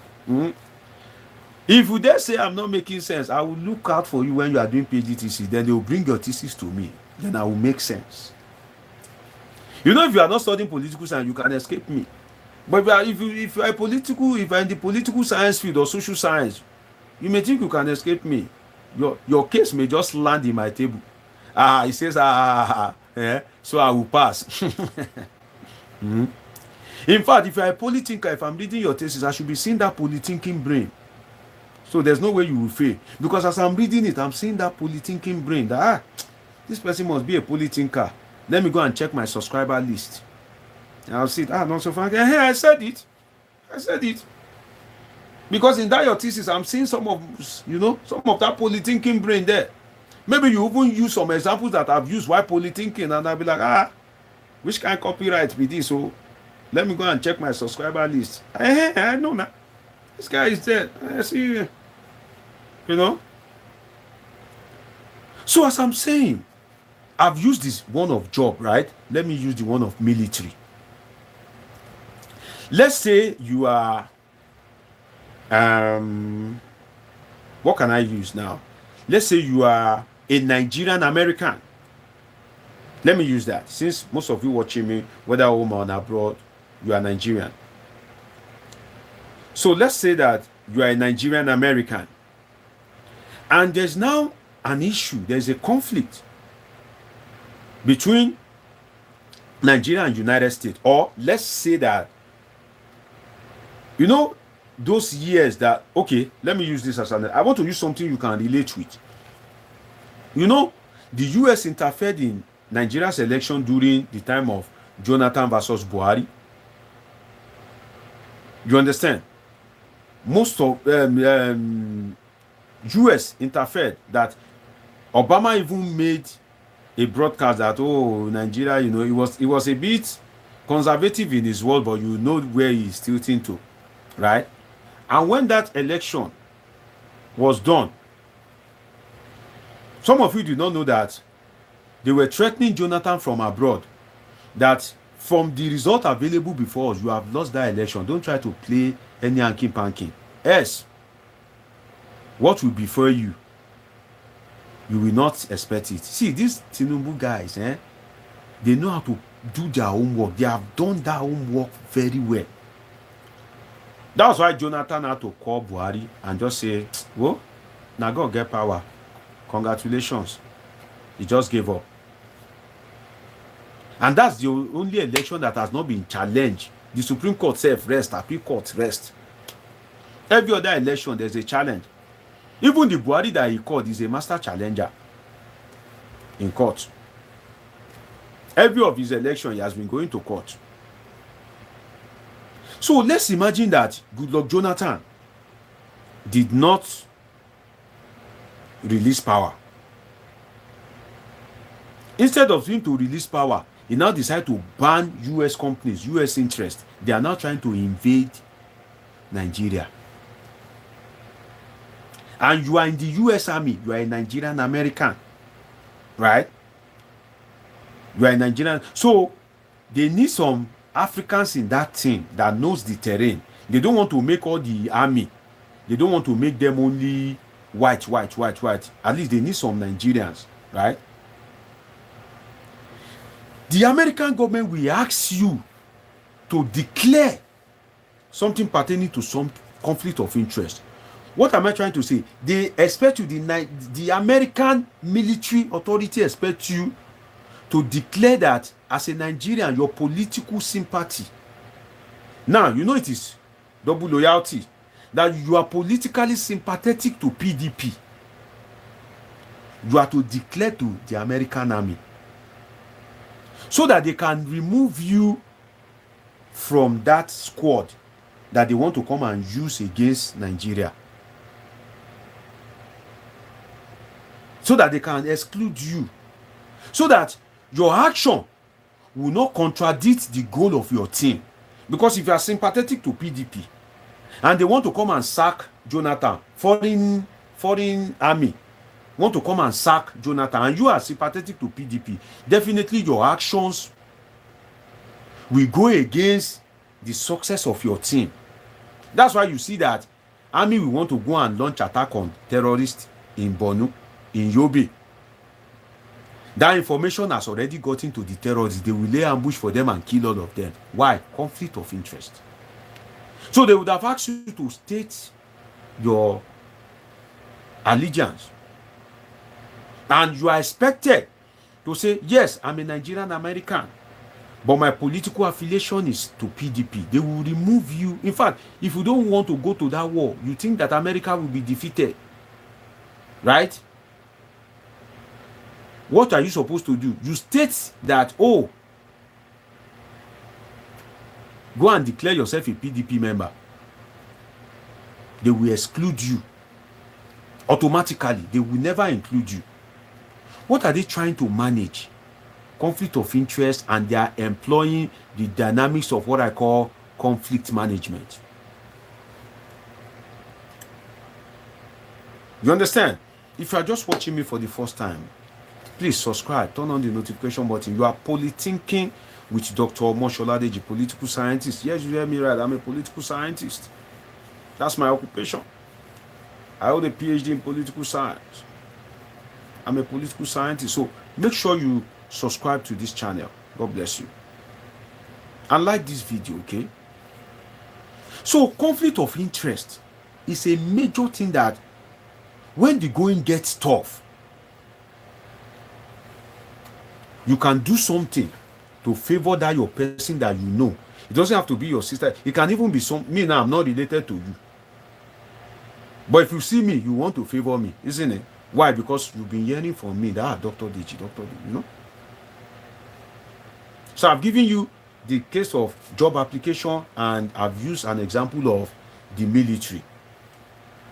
Let me go further to now use electoral examples. You know, I said this is a political masterclass. I break it down for you. I've gone outside politics, right?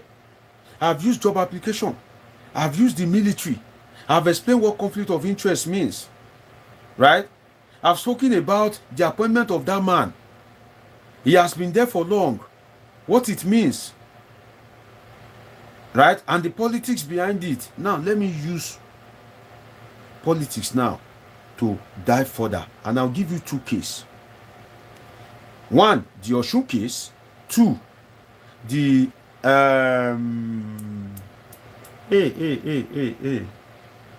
which case is which state is Ahmadu Fintiri, the governor?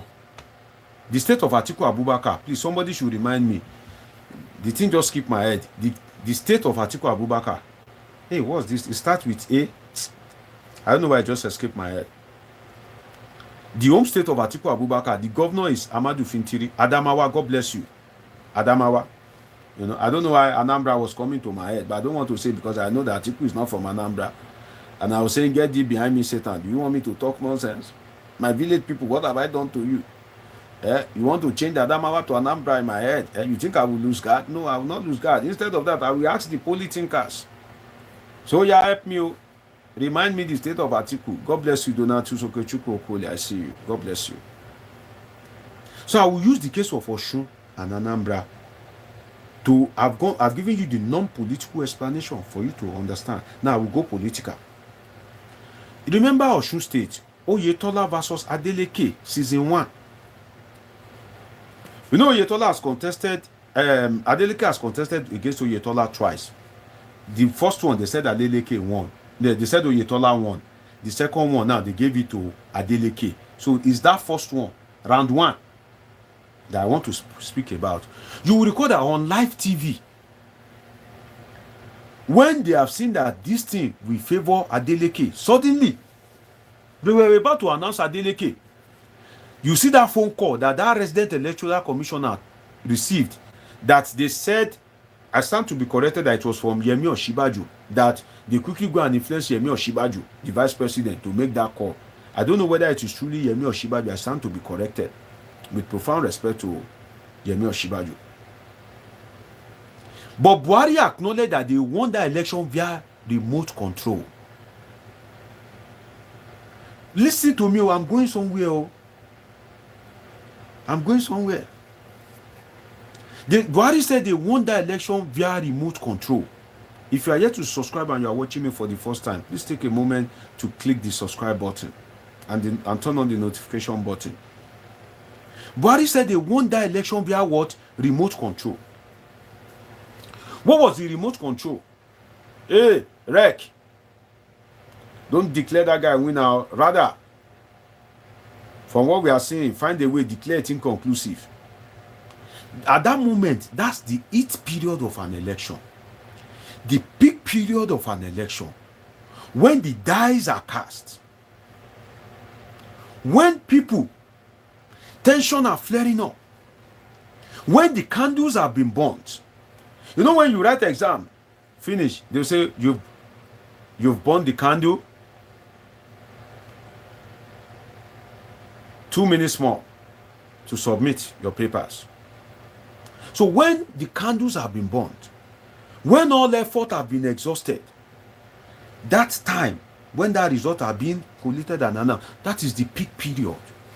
That is the heat period. So if remote control that happened in Osun State during that time, if that kind of thing happened in Edo State, won't Edo State go up in flames? Let me explain to you. Like I said on TV, in fact, I have another analysis. I just remember now, 8 a.m. You know, a virtual analysis on one station on DSTV. You know, 8 a.m. Nigerian time. So I need to, you know, wrap up and relax too. I just remember now. So I said on TV yesterday that what if the resident electoral commissioner in Edo State also receive a call? But this time around, the call is not from a political leader. They are not telling him to influence the outcome of the election. If truly the election is heading towards a rerun, that it will be inconclusive, truly, and the man receive a call, but this time the call is from his girlfriend. Follow me, oh. Follow me, oh, on this free class, oh. Free class. That's why if you are here to subscribe, subscribe. Follow me. Let's say the man just received a call from his girlfriend or his concubine or his wife, and the wife is saying, hello honey, I just want to tell you that I miss you. I have had my bath.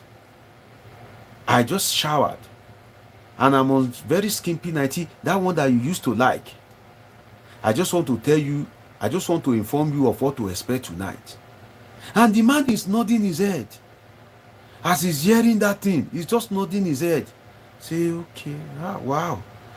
You want to take me to Cloud now and return me back to Earth tonight? You know, and the man is smiling. He's turning his head. He's turning his head. Remember that in this case, the call doesn't even have to do with anything politics. So he's from his maybe wife or concubine. That tonight, come and squeeze me.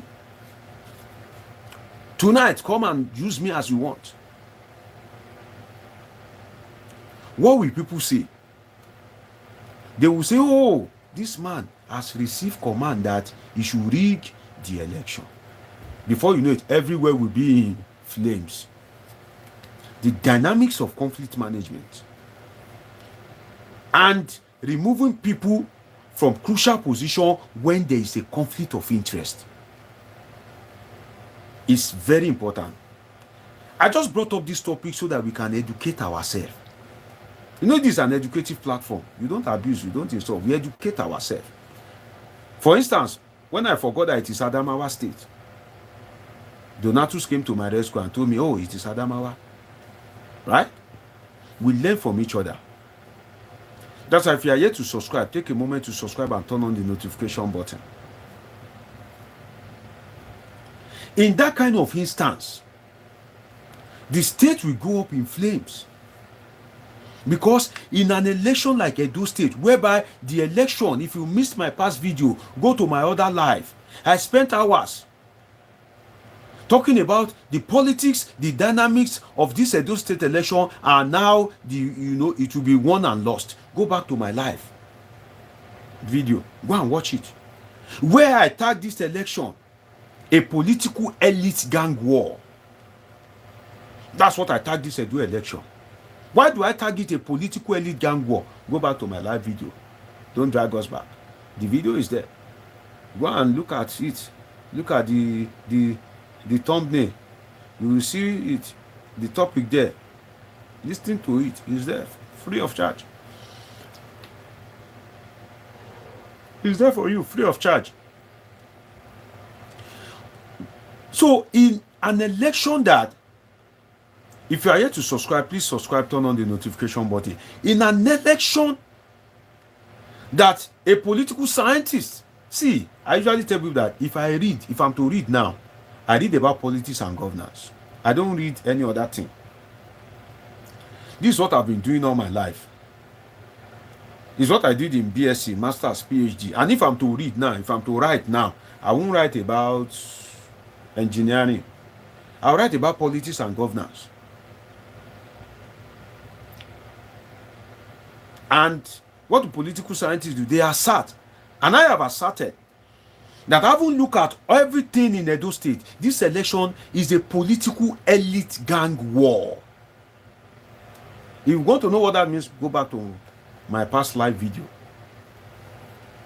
So in an election that has been tagged a political elite gang war by a competent political scientist, you now want to use an resident electoral commissioner that conflict of interest has been identified. You just want to burn down the state. Because, like I said, the man may be talking to his girlfriend and smiling. They will say, no, he's receiving command. He's receiving command. There may be late arrival of election materials. They will say, yes, he intentionally did it. That's why they planted him there. Whereas it's not the man, no. It is the motor that they hired that naturally messed up. They will say, oh, it is the man. We already know. Before you know it, they'll start fighting. They'll start burning everywhere. Something that you could have effectively managed. Then the political parties will come out and discredit the electoral process. And say, oh, we already know. That's what you planned the man there to do. Wike's cousin. So when such a strong conflict of interest has been identified that this man is Wike's cousin, Godwin Obaseki has a running battle with Wike, right? Why would you want to insist on that man? People in INEC, political leadership of Nigeria, do I need to fast and pray? Before you receive sense, do I need to lay my hands on you? Do I need to speak in tongues? Do they need to bring you to my class for elementary lecture on politics and governance before you know the right thing to do? This thing that I'm saying is not PhD class. So dynamics of conflict management, maybe they will teach in maybe 200 level or 300 level. So I've not gone PhD, I've not gone masters. This is just a teaching 200, 300 level. Do they do any training and retraining for these guys? Do they bring political scientists to even talk to people in INEC? Because you may go to INEC now that is conducting election. You may have graduate of biochemistry, occupying a position in INEC, overseeing conduct of election. You may have graduate of microbiology. Do they even bring political scientists to give these guys some retreat?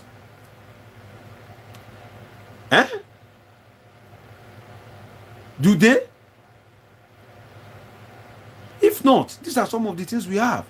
Because if they bring political scientists to give them retreat, if I'm to give the leadership of INEC a retreat or a lecture as regards this Edo election, go back to my last video, go and watch the lecture I gave here, free, political masterclass.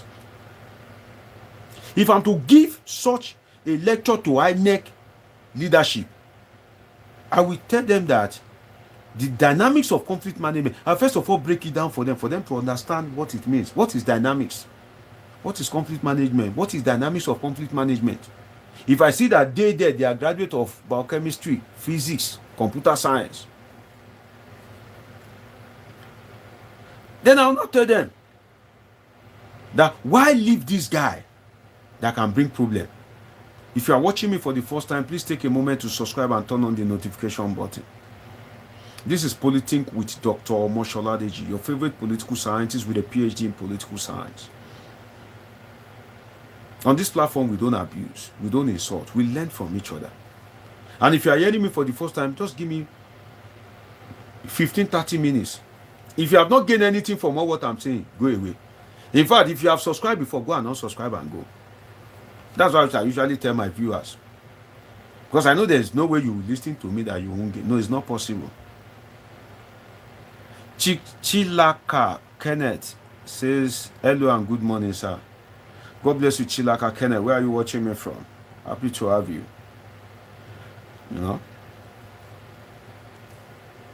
So, the people in INEC knows what lack of dynamics or conflict management can.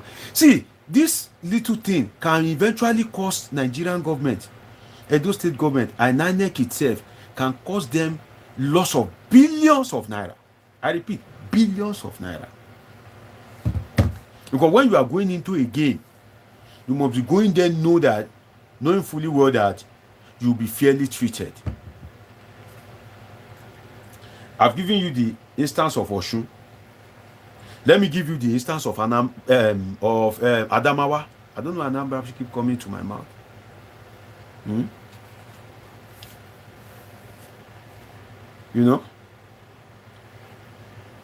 David Yoha says, what do you truly think about an Omoyele Sowore presidency? David Yoha, hang on.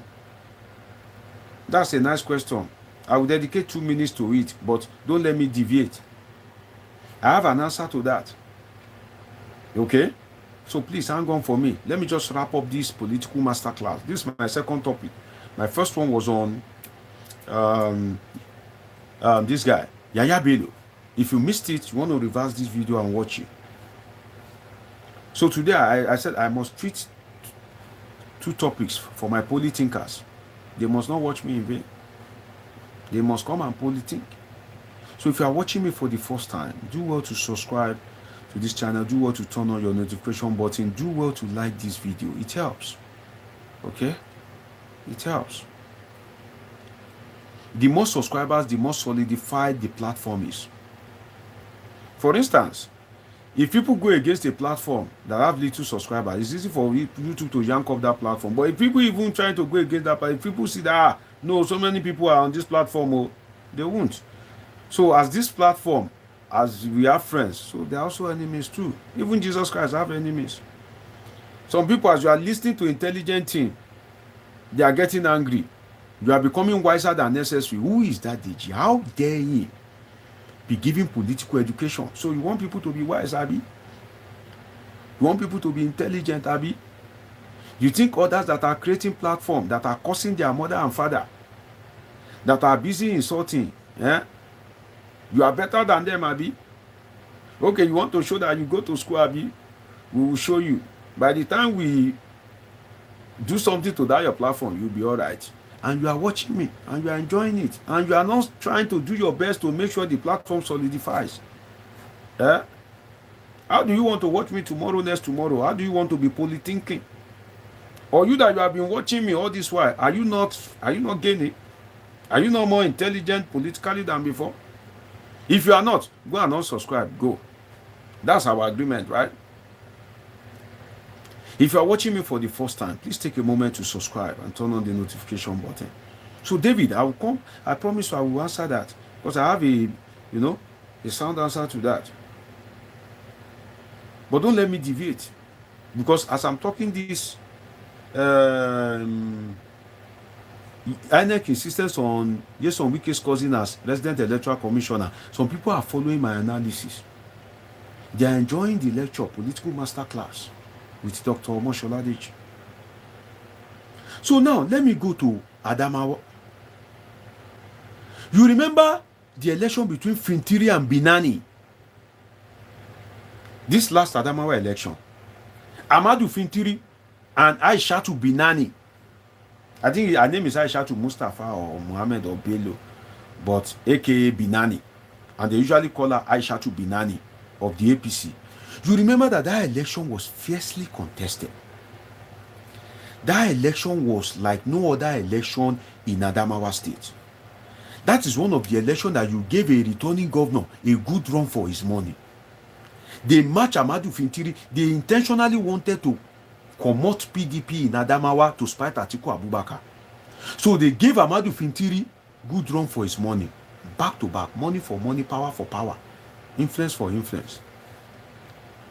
You will recall what the resident electoral commissioner did, whereby they are still collating results. They have not yet announced the final figures. The resident electoral commissioner came out and said, oh, I hereby declare either Aishatu Binani the duly elected. How? And it led to problem. And if a rec had made that pronouncement, it can be changed. The next thing is to go to court. So they intentionally did that wuru when the result has yet to be finally collated so that they can go to court. And of course, you know now, in Nigeria now, court will be turn number 4-1 for Imo State. Not to talk of person will be second already. Now to turn 2-1 difficult for Nigerian court. Court will be turn 4-1. It go dey difficult for that same court to turn 2-1. It is easy now. 4 not far from 1. If you are watching me for the first time, please do well to subscribe and turn on the notification button. So you remember what happened? That Aishatu Binani. Right? So if that happened, if the election in Edo State gets heated up, who says Wike's cousin cannot be influenced to make such pronouncement? And once you make such pronouncement, it becomes valid. The person that can upturn, or the institution that can upturn such pronouncement, is the court. So when we've had these cases in Nigeria, why would INEC insist on Wike's cousin as resident electoral commissioner? Are you following me? You know, I gave you the one of job application. That is non-political. I use example of the military. Now I'm using political examples of test election. And now resident electoral commissioners have been compromised when the going gets tough. Right? I've given you now 2 examples of Osun State and Adamawa State. Let me give you another example to buttress this point. Let me give you some practical something you know every day. Let's imagine that in Edo State, INEC has planned that IRF will be used. INEC has planned. They've tested. They've done the pre-testing. You know, they've tried to upload the results in every area in Edo State, and they said that, yeah, IREC, bam, everything all right. But suddenly of day on election, beyond the plan of the resident electoral commissioner, IREC suddenly did not function. Do you think PDP will take it lightly? But if the man that is the resident electoral commissioner is a trusted person, if the man is trusted, PDP will still give him a benefit of the doubt. Dynamics of conflict management.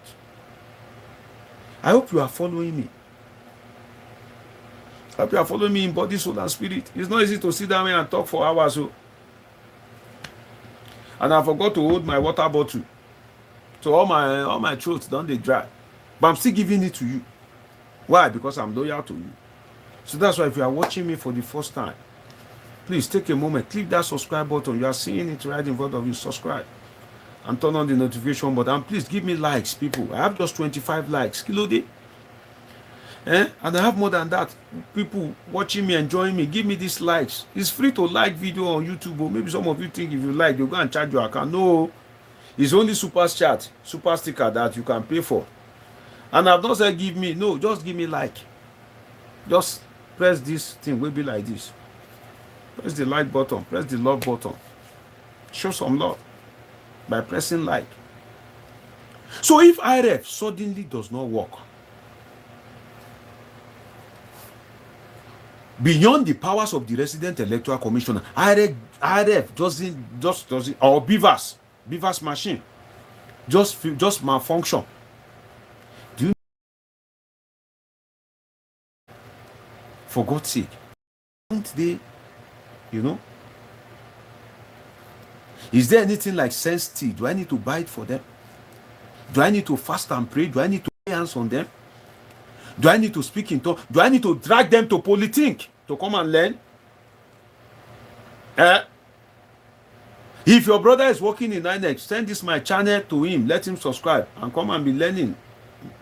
Do they need to come and Polithink? Because even Polithinkers are wiser than the people in INEC. My faithful viewers, some of you that are watching me every day, that are loyal to this platform, some of you are wiser than the people in INEC. Because this thing can put Edo in flame. Boom. Any little irrelevant thing.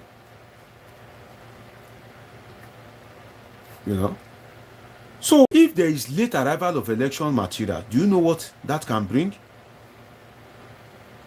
If a decision is taken on unusual circumstances, such as non-working of Beavers, do you know what that can bring? Decision on vote cancellation. Either ways, do you know what that can bring when a conflict of interest has already been identified? Chemtrex 007, watching from the United States, says there's no such thing as free and fair election in Nigeria, and that's why I don't pay any attention to it. It's a freaking waste of valuable time. But at least even if you want to cheat, right? Cheat with common sense. That's why Nigerians, they don't even know how to cheat with common sense. In the US, Chemtrex, I want to see your comment. If it were to be in the US, and if you are watching me from abroad, and you've been staying from abroad for a long time, I know, Chemtrex, now, you see what I'm saying? I said you people should like this video. I have a glitch again just now. Despite the fact that my network is good. Now, I usually tell you, like this video, don't let the enemy of this platform, don't let them overcome us. So if not, the knowledge is already with me. I want to pour it to you. If they destroy the platform, how do I want to pour it to you? That's why the little you can do by liking this video, by subscribing, do it so that you can. Like I usually tell you, we are not doing this for a day. We are not doing this for a week. We are not doing this for a month. We are not doing it for 1 year. We are doing it for as much as God permit and spare my life, if possible. So do you know how many? You think you've gained from my brain? No, you have not gained 0.00001%. No, you have not even gained anything. Let us continue to Polithink. You understand? So, Chemtrex, please, if this kind of thing happen in the United States, will Wike's cousin still be left to be the resident electoral commissioner in Edo State? Chemtrex, I want to hear your answer. And if you are watching me from abroad and you stay there for long, they will not allow it. Because why? A conflict of interest has been what? Has been identified. A conflict of interest has been identified. Now let me wrap up. If you want to contribute to this conversation, maybe I can pick one or two calls while I respond to David Iyoa. If I don't get a call after responding to David Iyoa's question, say we move. Because I have analysis on TV virtually tomorrow. Very early, so Nigerian time, so we need to move. I need to rest too. So the number to call is +55 1399 666 6361. Again, the number to call is +55 1399 666 6361. Again, I'll call it very slowly. +55 1399 666 6361. WhatsApp only, okay? WhatsApp only. If you have any contribution or anything you want to say, let us Polithink together. I will be glad to hear from you. Now, let me answer. I already have one because somebody is calling me. I've had calls since.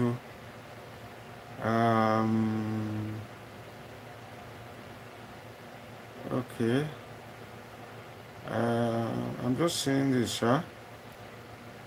I'm just saying this, but I will read on it. It's from somebody watching me. I think it has been sent earlier, but I'm just seeing it. Then I think I have a missed call or something, you know. So if you can call in, maybe I can pick one or two calls while I attend to David Iyoa's question. So after attending to David Iyoa's question, we move. Again, +55 1399 666 6361. +55 1399 666 6361. So David Iyoa says, what do you truly think about an Omoyele Sowore presidency? Good question, my brother.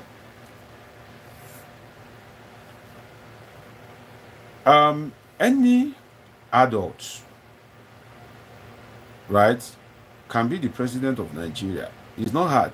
It just needs school cert. And Omoyele Sowore, I believe, have more than school cert. And he's a bona fide Nigerian. So he can be the president of Nigeria. But should I tell you the truth? Should I tell you the truth? I believe Omoyele Sowore will be able to make a good president. He'll be able to bring a change. But then, I really can't vouch for his handling of power. In Nigeria, for you to lead a country like Nigeria, you need to have, you need to know how to handle power. If not, if you don't have power and they give you that power, while trying to fix things right, you can eventually misuse that power. Right? So I believe Omoyele Sowore, if anything that he says, if his action, because it's not easy to leave America. You are with your wife and kids. You are cuddling with your wife. You are ministering to your wife every day. Then they will say, Nigerian government is looking for you. And you say, don't worry, I'm coming. I'm even coming very soon. Then you pack your bag and go and meet them in Nigeria and say, okay, I'm here. It takes a man of strong courage to do that. Let's be sincere with ourselves. So Omoyele Sowore, if he is doing that truly because he has the interest of the masses at heart, then he will make a good president. He will make a good president. But do you want to hear the truth? You want to hear the truth? They can never allow Omoyele Sowore to be the president of Nigeria. If he wins an election, they will send the military boys, the owners of Nigeria will send military boys to take over. If they cannot allow Abiola, that is not as tough as Omoyele Sowore, that is not as radical as Omoyele Sowore, that is not a very strong. Abiola was dining with Babangida. Babangida is Abiola's friend. Some of you don't know. Babangida is Abiola's friend. Maybe some of you don't know. So if Babangida and Abiola, if they can dine together, and Abiola and Babangida still nullify this election, and Abacha still detain him and make sure he died there, and the conspiracy around his death is yet to be unraveled. If Abiola, that is their friend, they can do that to him, now imagine Omoyele Sowore, that is a known enemy. They already know what will happen to them. They know this one, if you give him that power, in fact, all of us are finished. He who no chop go vomit. They already know. They will now watch and let Omoyele Sowore have power. Never. They will never allow it. Do you hear me right? They will never allow it. Never allow Omoyele Sowore. Even if Nigerians want him, the owners of Nigeria, people that will conduct the election, people that will hand over to him, people that will superintend over the election, people that he want to take power from, they already know what will be before them. They already know that if this power gets to Omoyele Sowore, their life don't spoil. And turn on the notification button. Respond to you, who you are. They will never allow Omoyele Sowore to be president, even if he wins. You know the day now. You don't know the owners of Nigeria. Do I need to open my mouth to tell you? You don't know the people at the helm of affairs in Nigeria. You don't know all the decision makers in Nigeria. You don't know the key people. Do you know that when they say owners of Nigeria, do you know that somebody like IBB is still one of them? If you think IBB is not relevant again, you are deceiving yourself. When his daughter did wedding, if it's not relevant, see how many private jets were trooping into Mina. Till date, people are still trooping into Mina to receive his blessing. If not, why did yesterday there was reporting that one former APC guy was calling on Babangida, Abdulsalami Abubakar, and retired General Gusau to save Nigeria from the misgovernance of APC. The man was a former APC guy. He fell out in APC. Why was he calling on by IBB, Abdulsalam Gusau? Why was he not calling on maybe Omoyele Sowore or Peter Obi or Atiku? Why was he not calling on ordinary Nigerians that have the right to vote in a democracy? So they are owners of Nigeria. It's not like maybe now their papa get Nigeria, but they just use that word, owners of Nigeria. The owners of Nigeria knows what will happen to them if somebody like Omoyele Sowore becomes president. So even if he wins, they will push military to take over. Even not only the owners of Nigeria, some of these multinational corporations, some of these Western countries that are parasiting Nigeria, they know what will happen to them. So, in response to your question, what do you truly think about an Omoyele Sowore presidency? I believe my only fear is Omoyele Sowore, will he have the temperament of how to use power? You know, it's easy when you have not given a man power. When you give man power, you will then know that this is what this person can do. Right? So, Omoyele Sowore, if all his activism, because it's not easy to tackle Nigerian government, if it is anything to go by, I believe his presidency should be great. But then again, there's another thing. I think I said it yesterday, that sometimes when people, please, you are watching for the first time, please do well to subscribe, turn on the notification button and like this video. Somebody just gave me a like. God bless you. I have just 28 likes. Imagine how many people have watched me. Just 28. And some of you are watching me right now. It's free to like a video. And you are hesitant to bless me with a like. Just like. But somebody that just gave me a like now, God bless you. I appreciate you. God bless you. And if you are watching me for the first time, or you are watching me again and you are yet to subscribe, please subscribe and turn on the notification button. But then again, this Showore presidency, still responding to David Uyoa, this Showore presidency, Buhari has taught me one thing. I said it yesterday. That Buhari sought power. He cried. He screamed. At the end of the day, when he got the power, he doesn't even know how to do with it. He promised change. He got there. He's now saying change begins with me. Nigerians like went from worst to worst. You remember February? March for Buhari? They came up with different slogans. But when Buhari got there, the life of Nigerians got worse. That's another fear of an Omoyele Sowore presidency. Because if you get there now, they be say, in presidency, if you come bring Nigeria more hardship. Because if there's anything that Buhari has taught me, that a man is dying to have power, doesn't mean he knows what he wants to do with it, or doesn't mean he have a good blueprint or a good template to turn things around. He may just want that power for personal fulfillment. Just as the father of one of my friends. He was a registrar in university. The man is in his 60s. And he just had a PhD. Another father of my friend is a pastor. In fact, the man got his BSc in 1970 something. He just had a PhD. In fact, I forced the man to have a PhD. The man is old enough to be my father because he's my friend's father. The man in his 70s, he just had a PhD.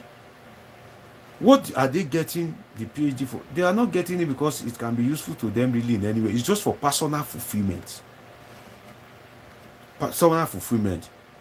Like the registrar, he has worked in a university setting. He has been calling people doctor this, doctor that, doctor. He too wants them to call him doctor. So he wants to get the PhD just for personal fulfillment. And even if he dies, a day after collecting the doctor, they will still acknowledge him that late doctor. That one is what? Personal fulfillment. So what I realized in Buhari's presidency was he wants to be like Obasanjo. He just wants that power for personal fulfillment. That let it be in the history of Nigeria that I rule military as a military, I rule as a civilian. That's what I can deduce. So I realized that Buhari run after power. He pursued power. But at the end of the day, he don't even know what to do with it. Please, my people, if you are here to like this video, like this video. If you are here to subscribe. And if you have been enjoying me, you enjoyed me yesterday, you enjoy me today, you know you are still going to enjoy me tomorrow. And you know there are some people that need this kind of enjoyment, and you are not recommending this platform to them. That go to YouTube, search for Polithink with Omoshola Deji. Go and subscribe to that channel. Turn on notification button. If that man goes live, just listening to him, then you are wicked. Have you shared my video to your WhatsApp group? Have you shared it to your, alumni group? Have you recommend my people? Have you recommend my video to your people that they too should come and Polithink? And you tell me you are loyal. You are not loyal. Have you liked my video today? Have you subscribed? Have you turned on notification button? Have you helped the ministry? So that's one thing. That's another fear I can have about an Omoyele Sowore presidency. Because Buhari has taught me that some people can run after something just for the purpose of personal fulfillment. So all while Buhari was contesting and he was losing 3 times before he eventually got it, he didn't have that blueprint of how to turn Nigeria around. He's just contesting and recontesting just for personal fulfillment. That Obasanjo is in history. He won't be the only one. I too want to be in history. Because his presidency was a monumental failure. In fact, some of the things that his presidency, the failure of his presidency is what Tinubu is suffering. But Tinubu is trying to be politically correct by not bringing out the failure of Buhari presidency. Jason Wike said it on Channels TV that the rot that Tinubu met, but they just don't want to speak about it. That the rot that they met. I spoke about it. I think I gave some analysis of it maybe yesterday or day before yesterday. That's why don't always miss class. That's why the other say like and turn on the notification button. You know, I've had just 29 likes. Can somebody bless me with a like to make it 30? Can somebody bless me with a like? I have 29 likes. Can somebody click the like button if you are yet to make it 30? God bless you as you do. Karim Odalekon says, Omoyele, Owolowo and Omoyele, are they the same? No, now you say they are the same now. Karim Odalekon, they are not the same now. To the best of my knowledge, Omoyele Sowore has never occupied any political office. Awolowo was the Western region, you know the history now. So how can you say they are the same? They are not the same. That alone has proven to you that they are not the same. So you can't compare the late sage Awolowo to Omoyele Sowore. I think that's a straightforward answer. David says, I believe is the one that will change Nigeria. Well, maybe not. This is another question. Do you know the criminal syndicate for oil theft? Any individual? Am I DSS? Am I a DSS? In fact, David, you are the way you are asking me questions. You are asking me questions like a DSS.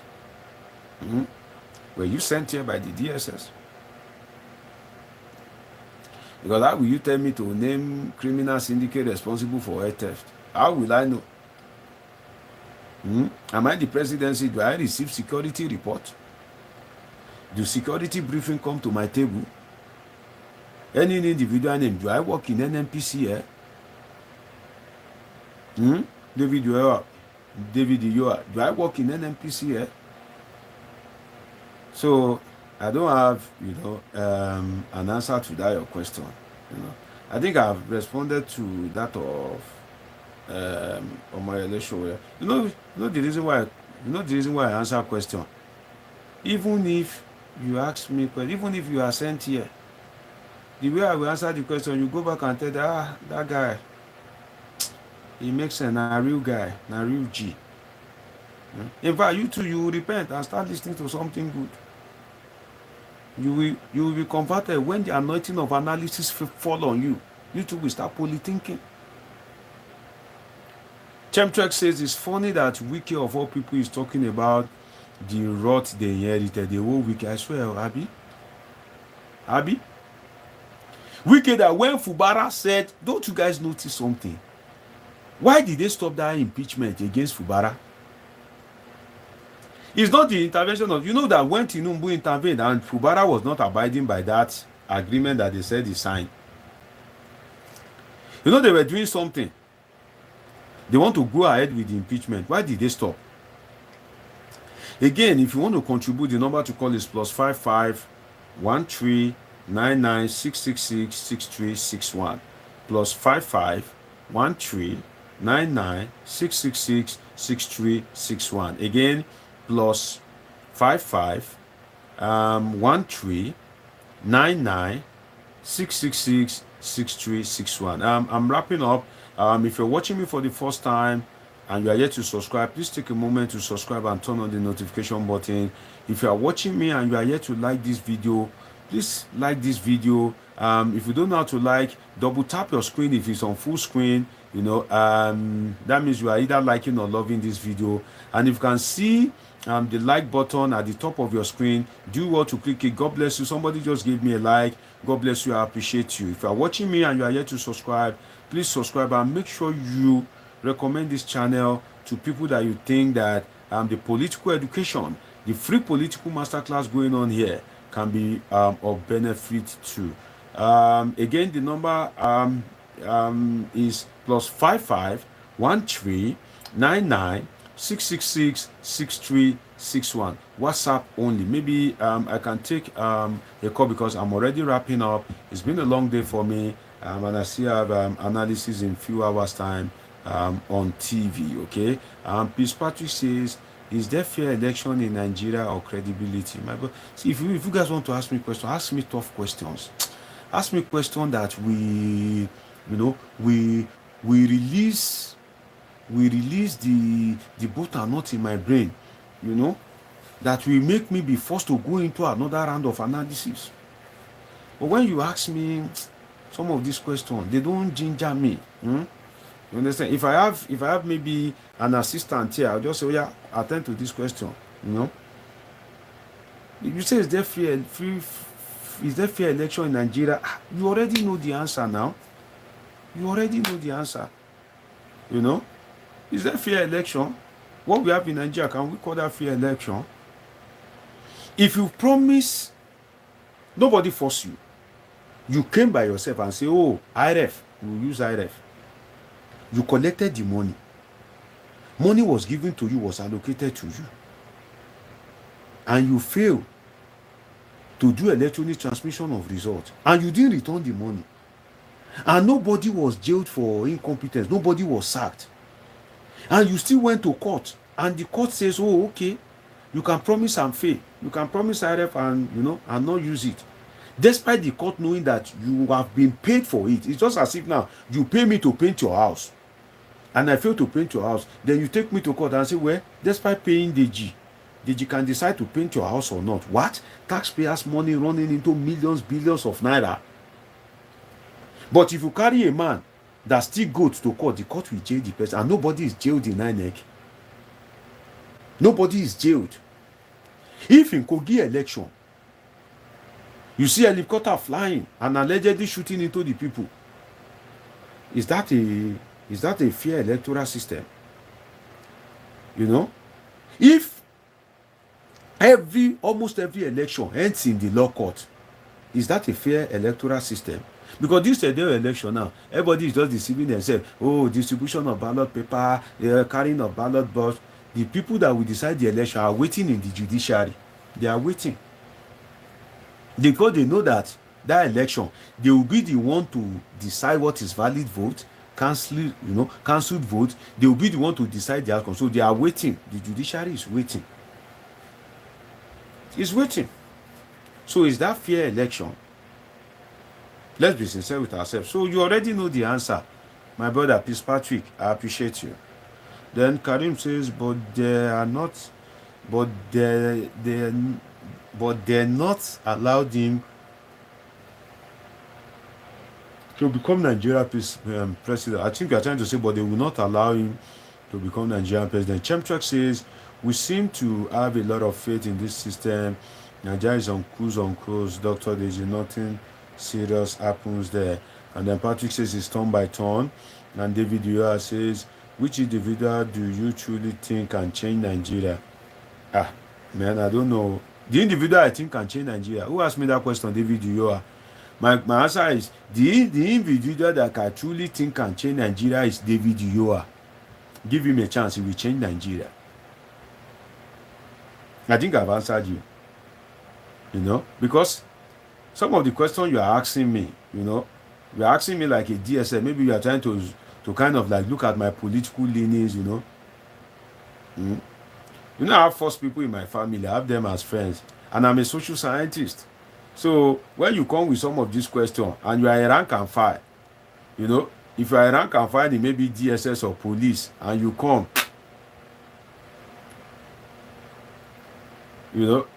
if I happen to be a police officer today with my qualification, do you know the rank I will be?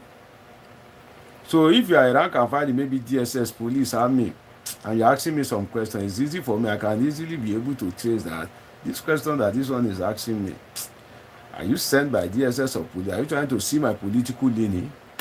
Nothing. So if you ask me which individual do you truly think can change Nigeria, if you look at all the questions that David has been asking me, they don't appear like ordinary questions. It's not like the question that Peace Patrick, what's this my friend's name, is asking me. So the individual that I think can truly change Nigeria is David Yahaya. Support him, vote for him. He's a Nigerian. He will turn things around.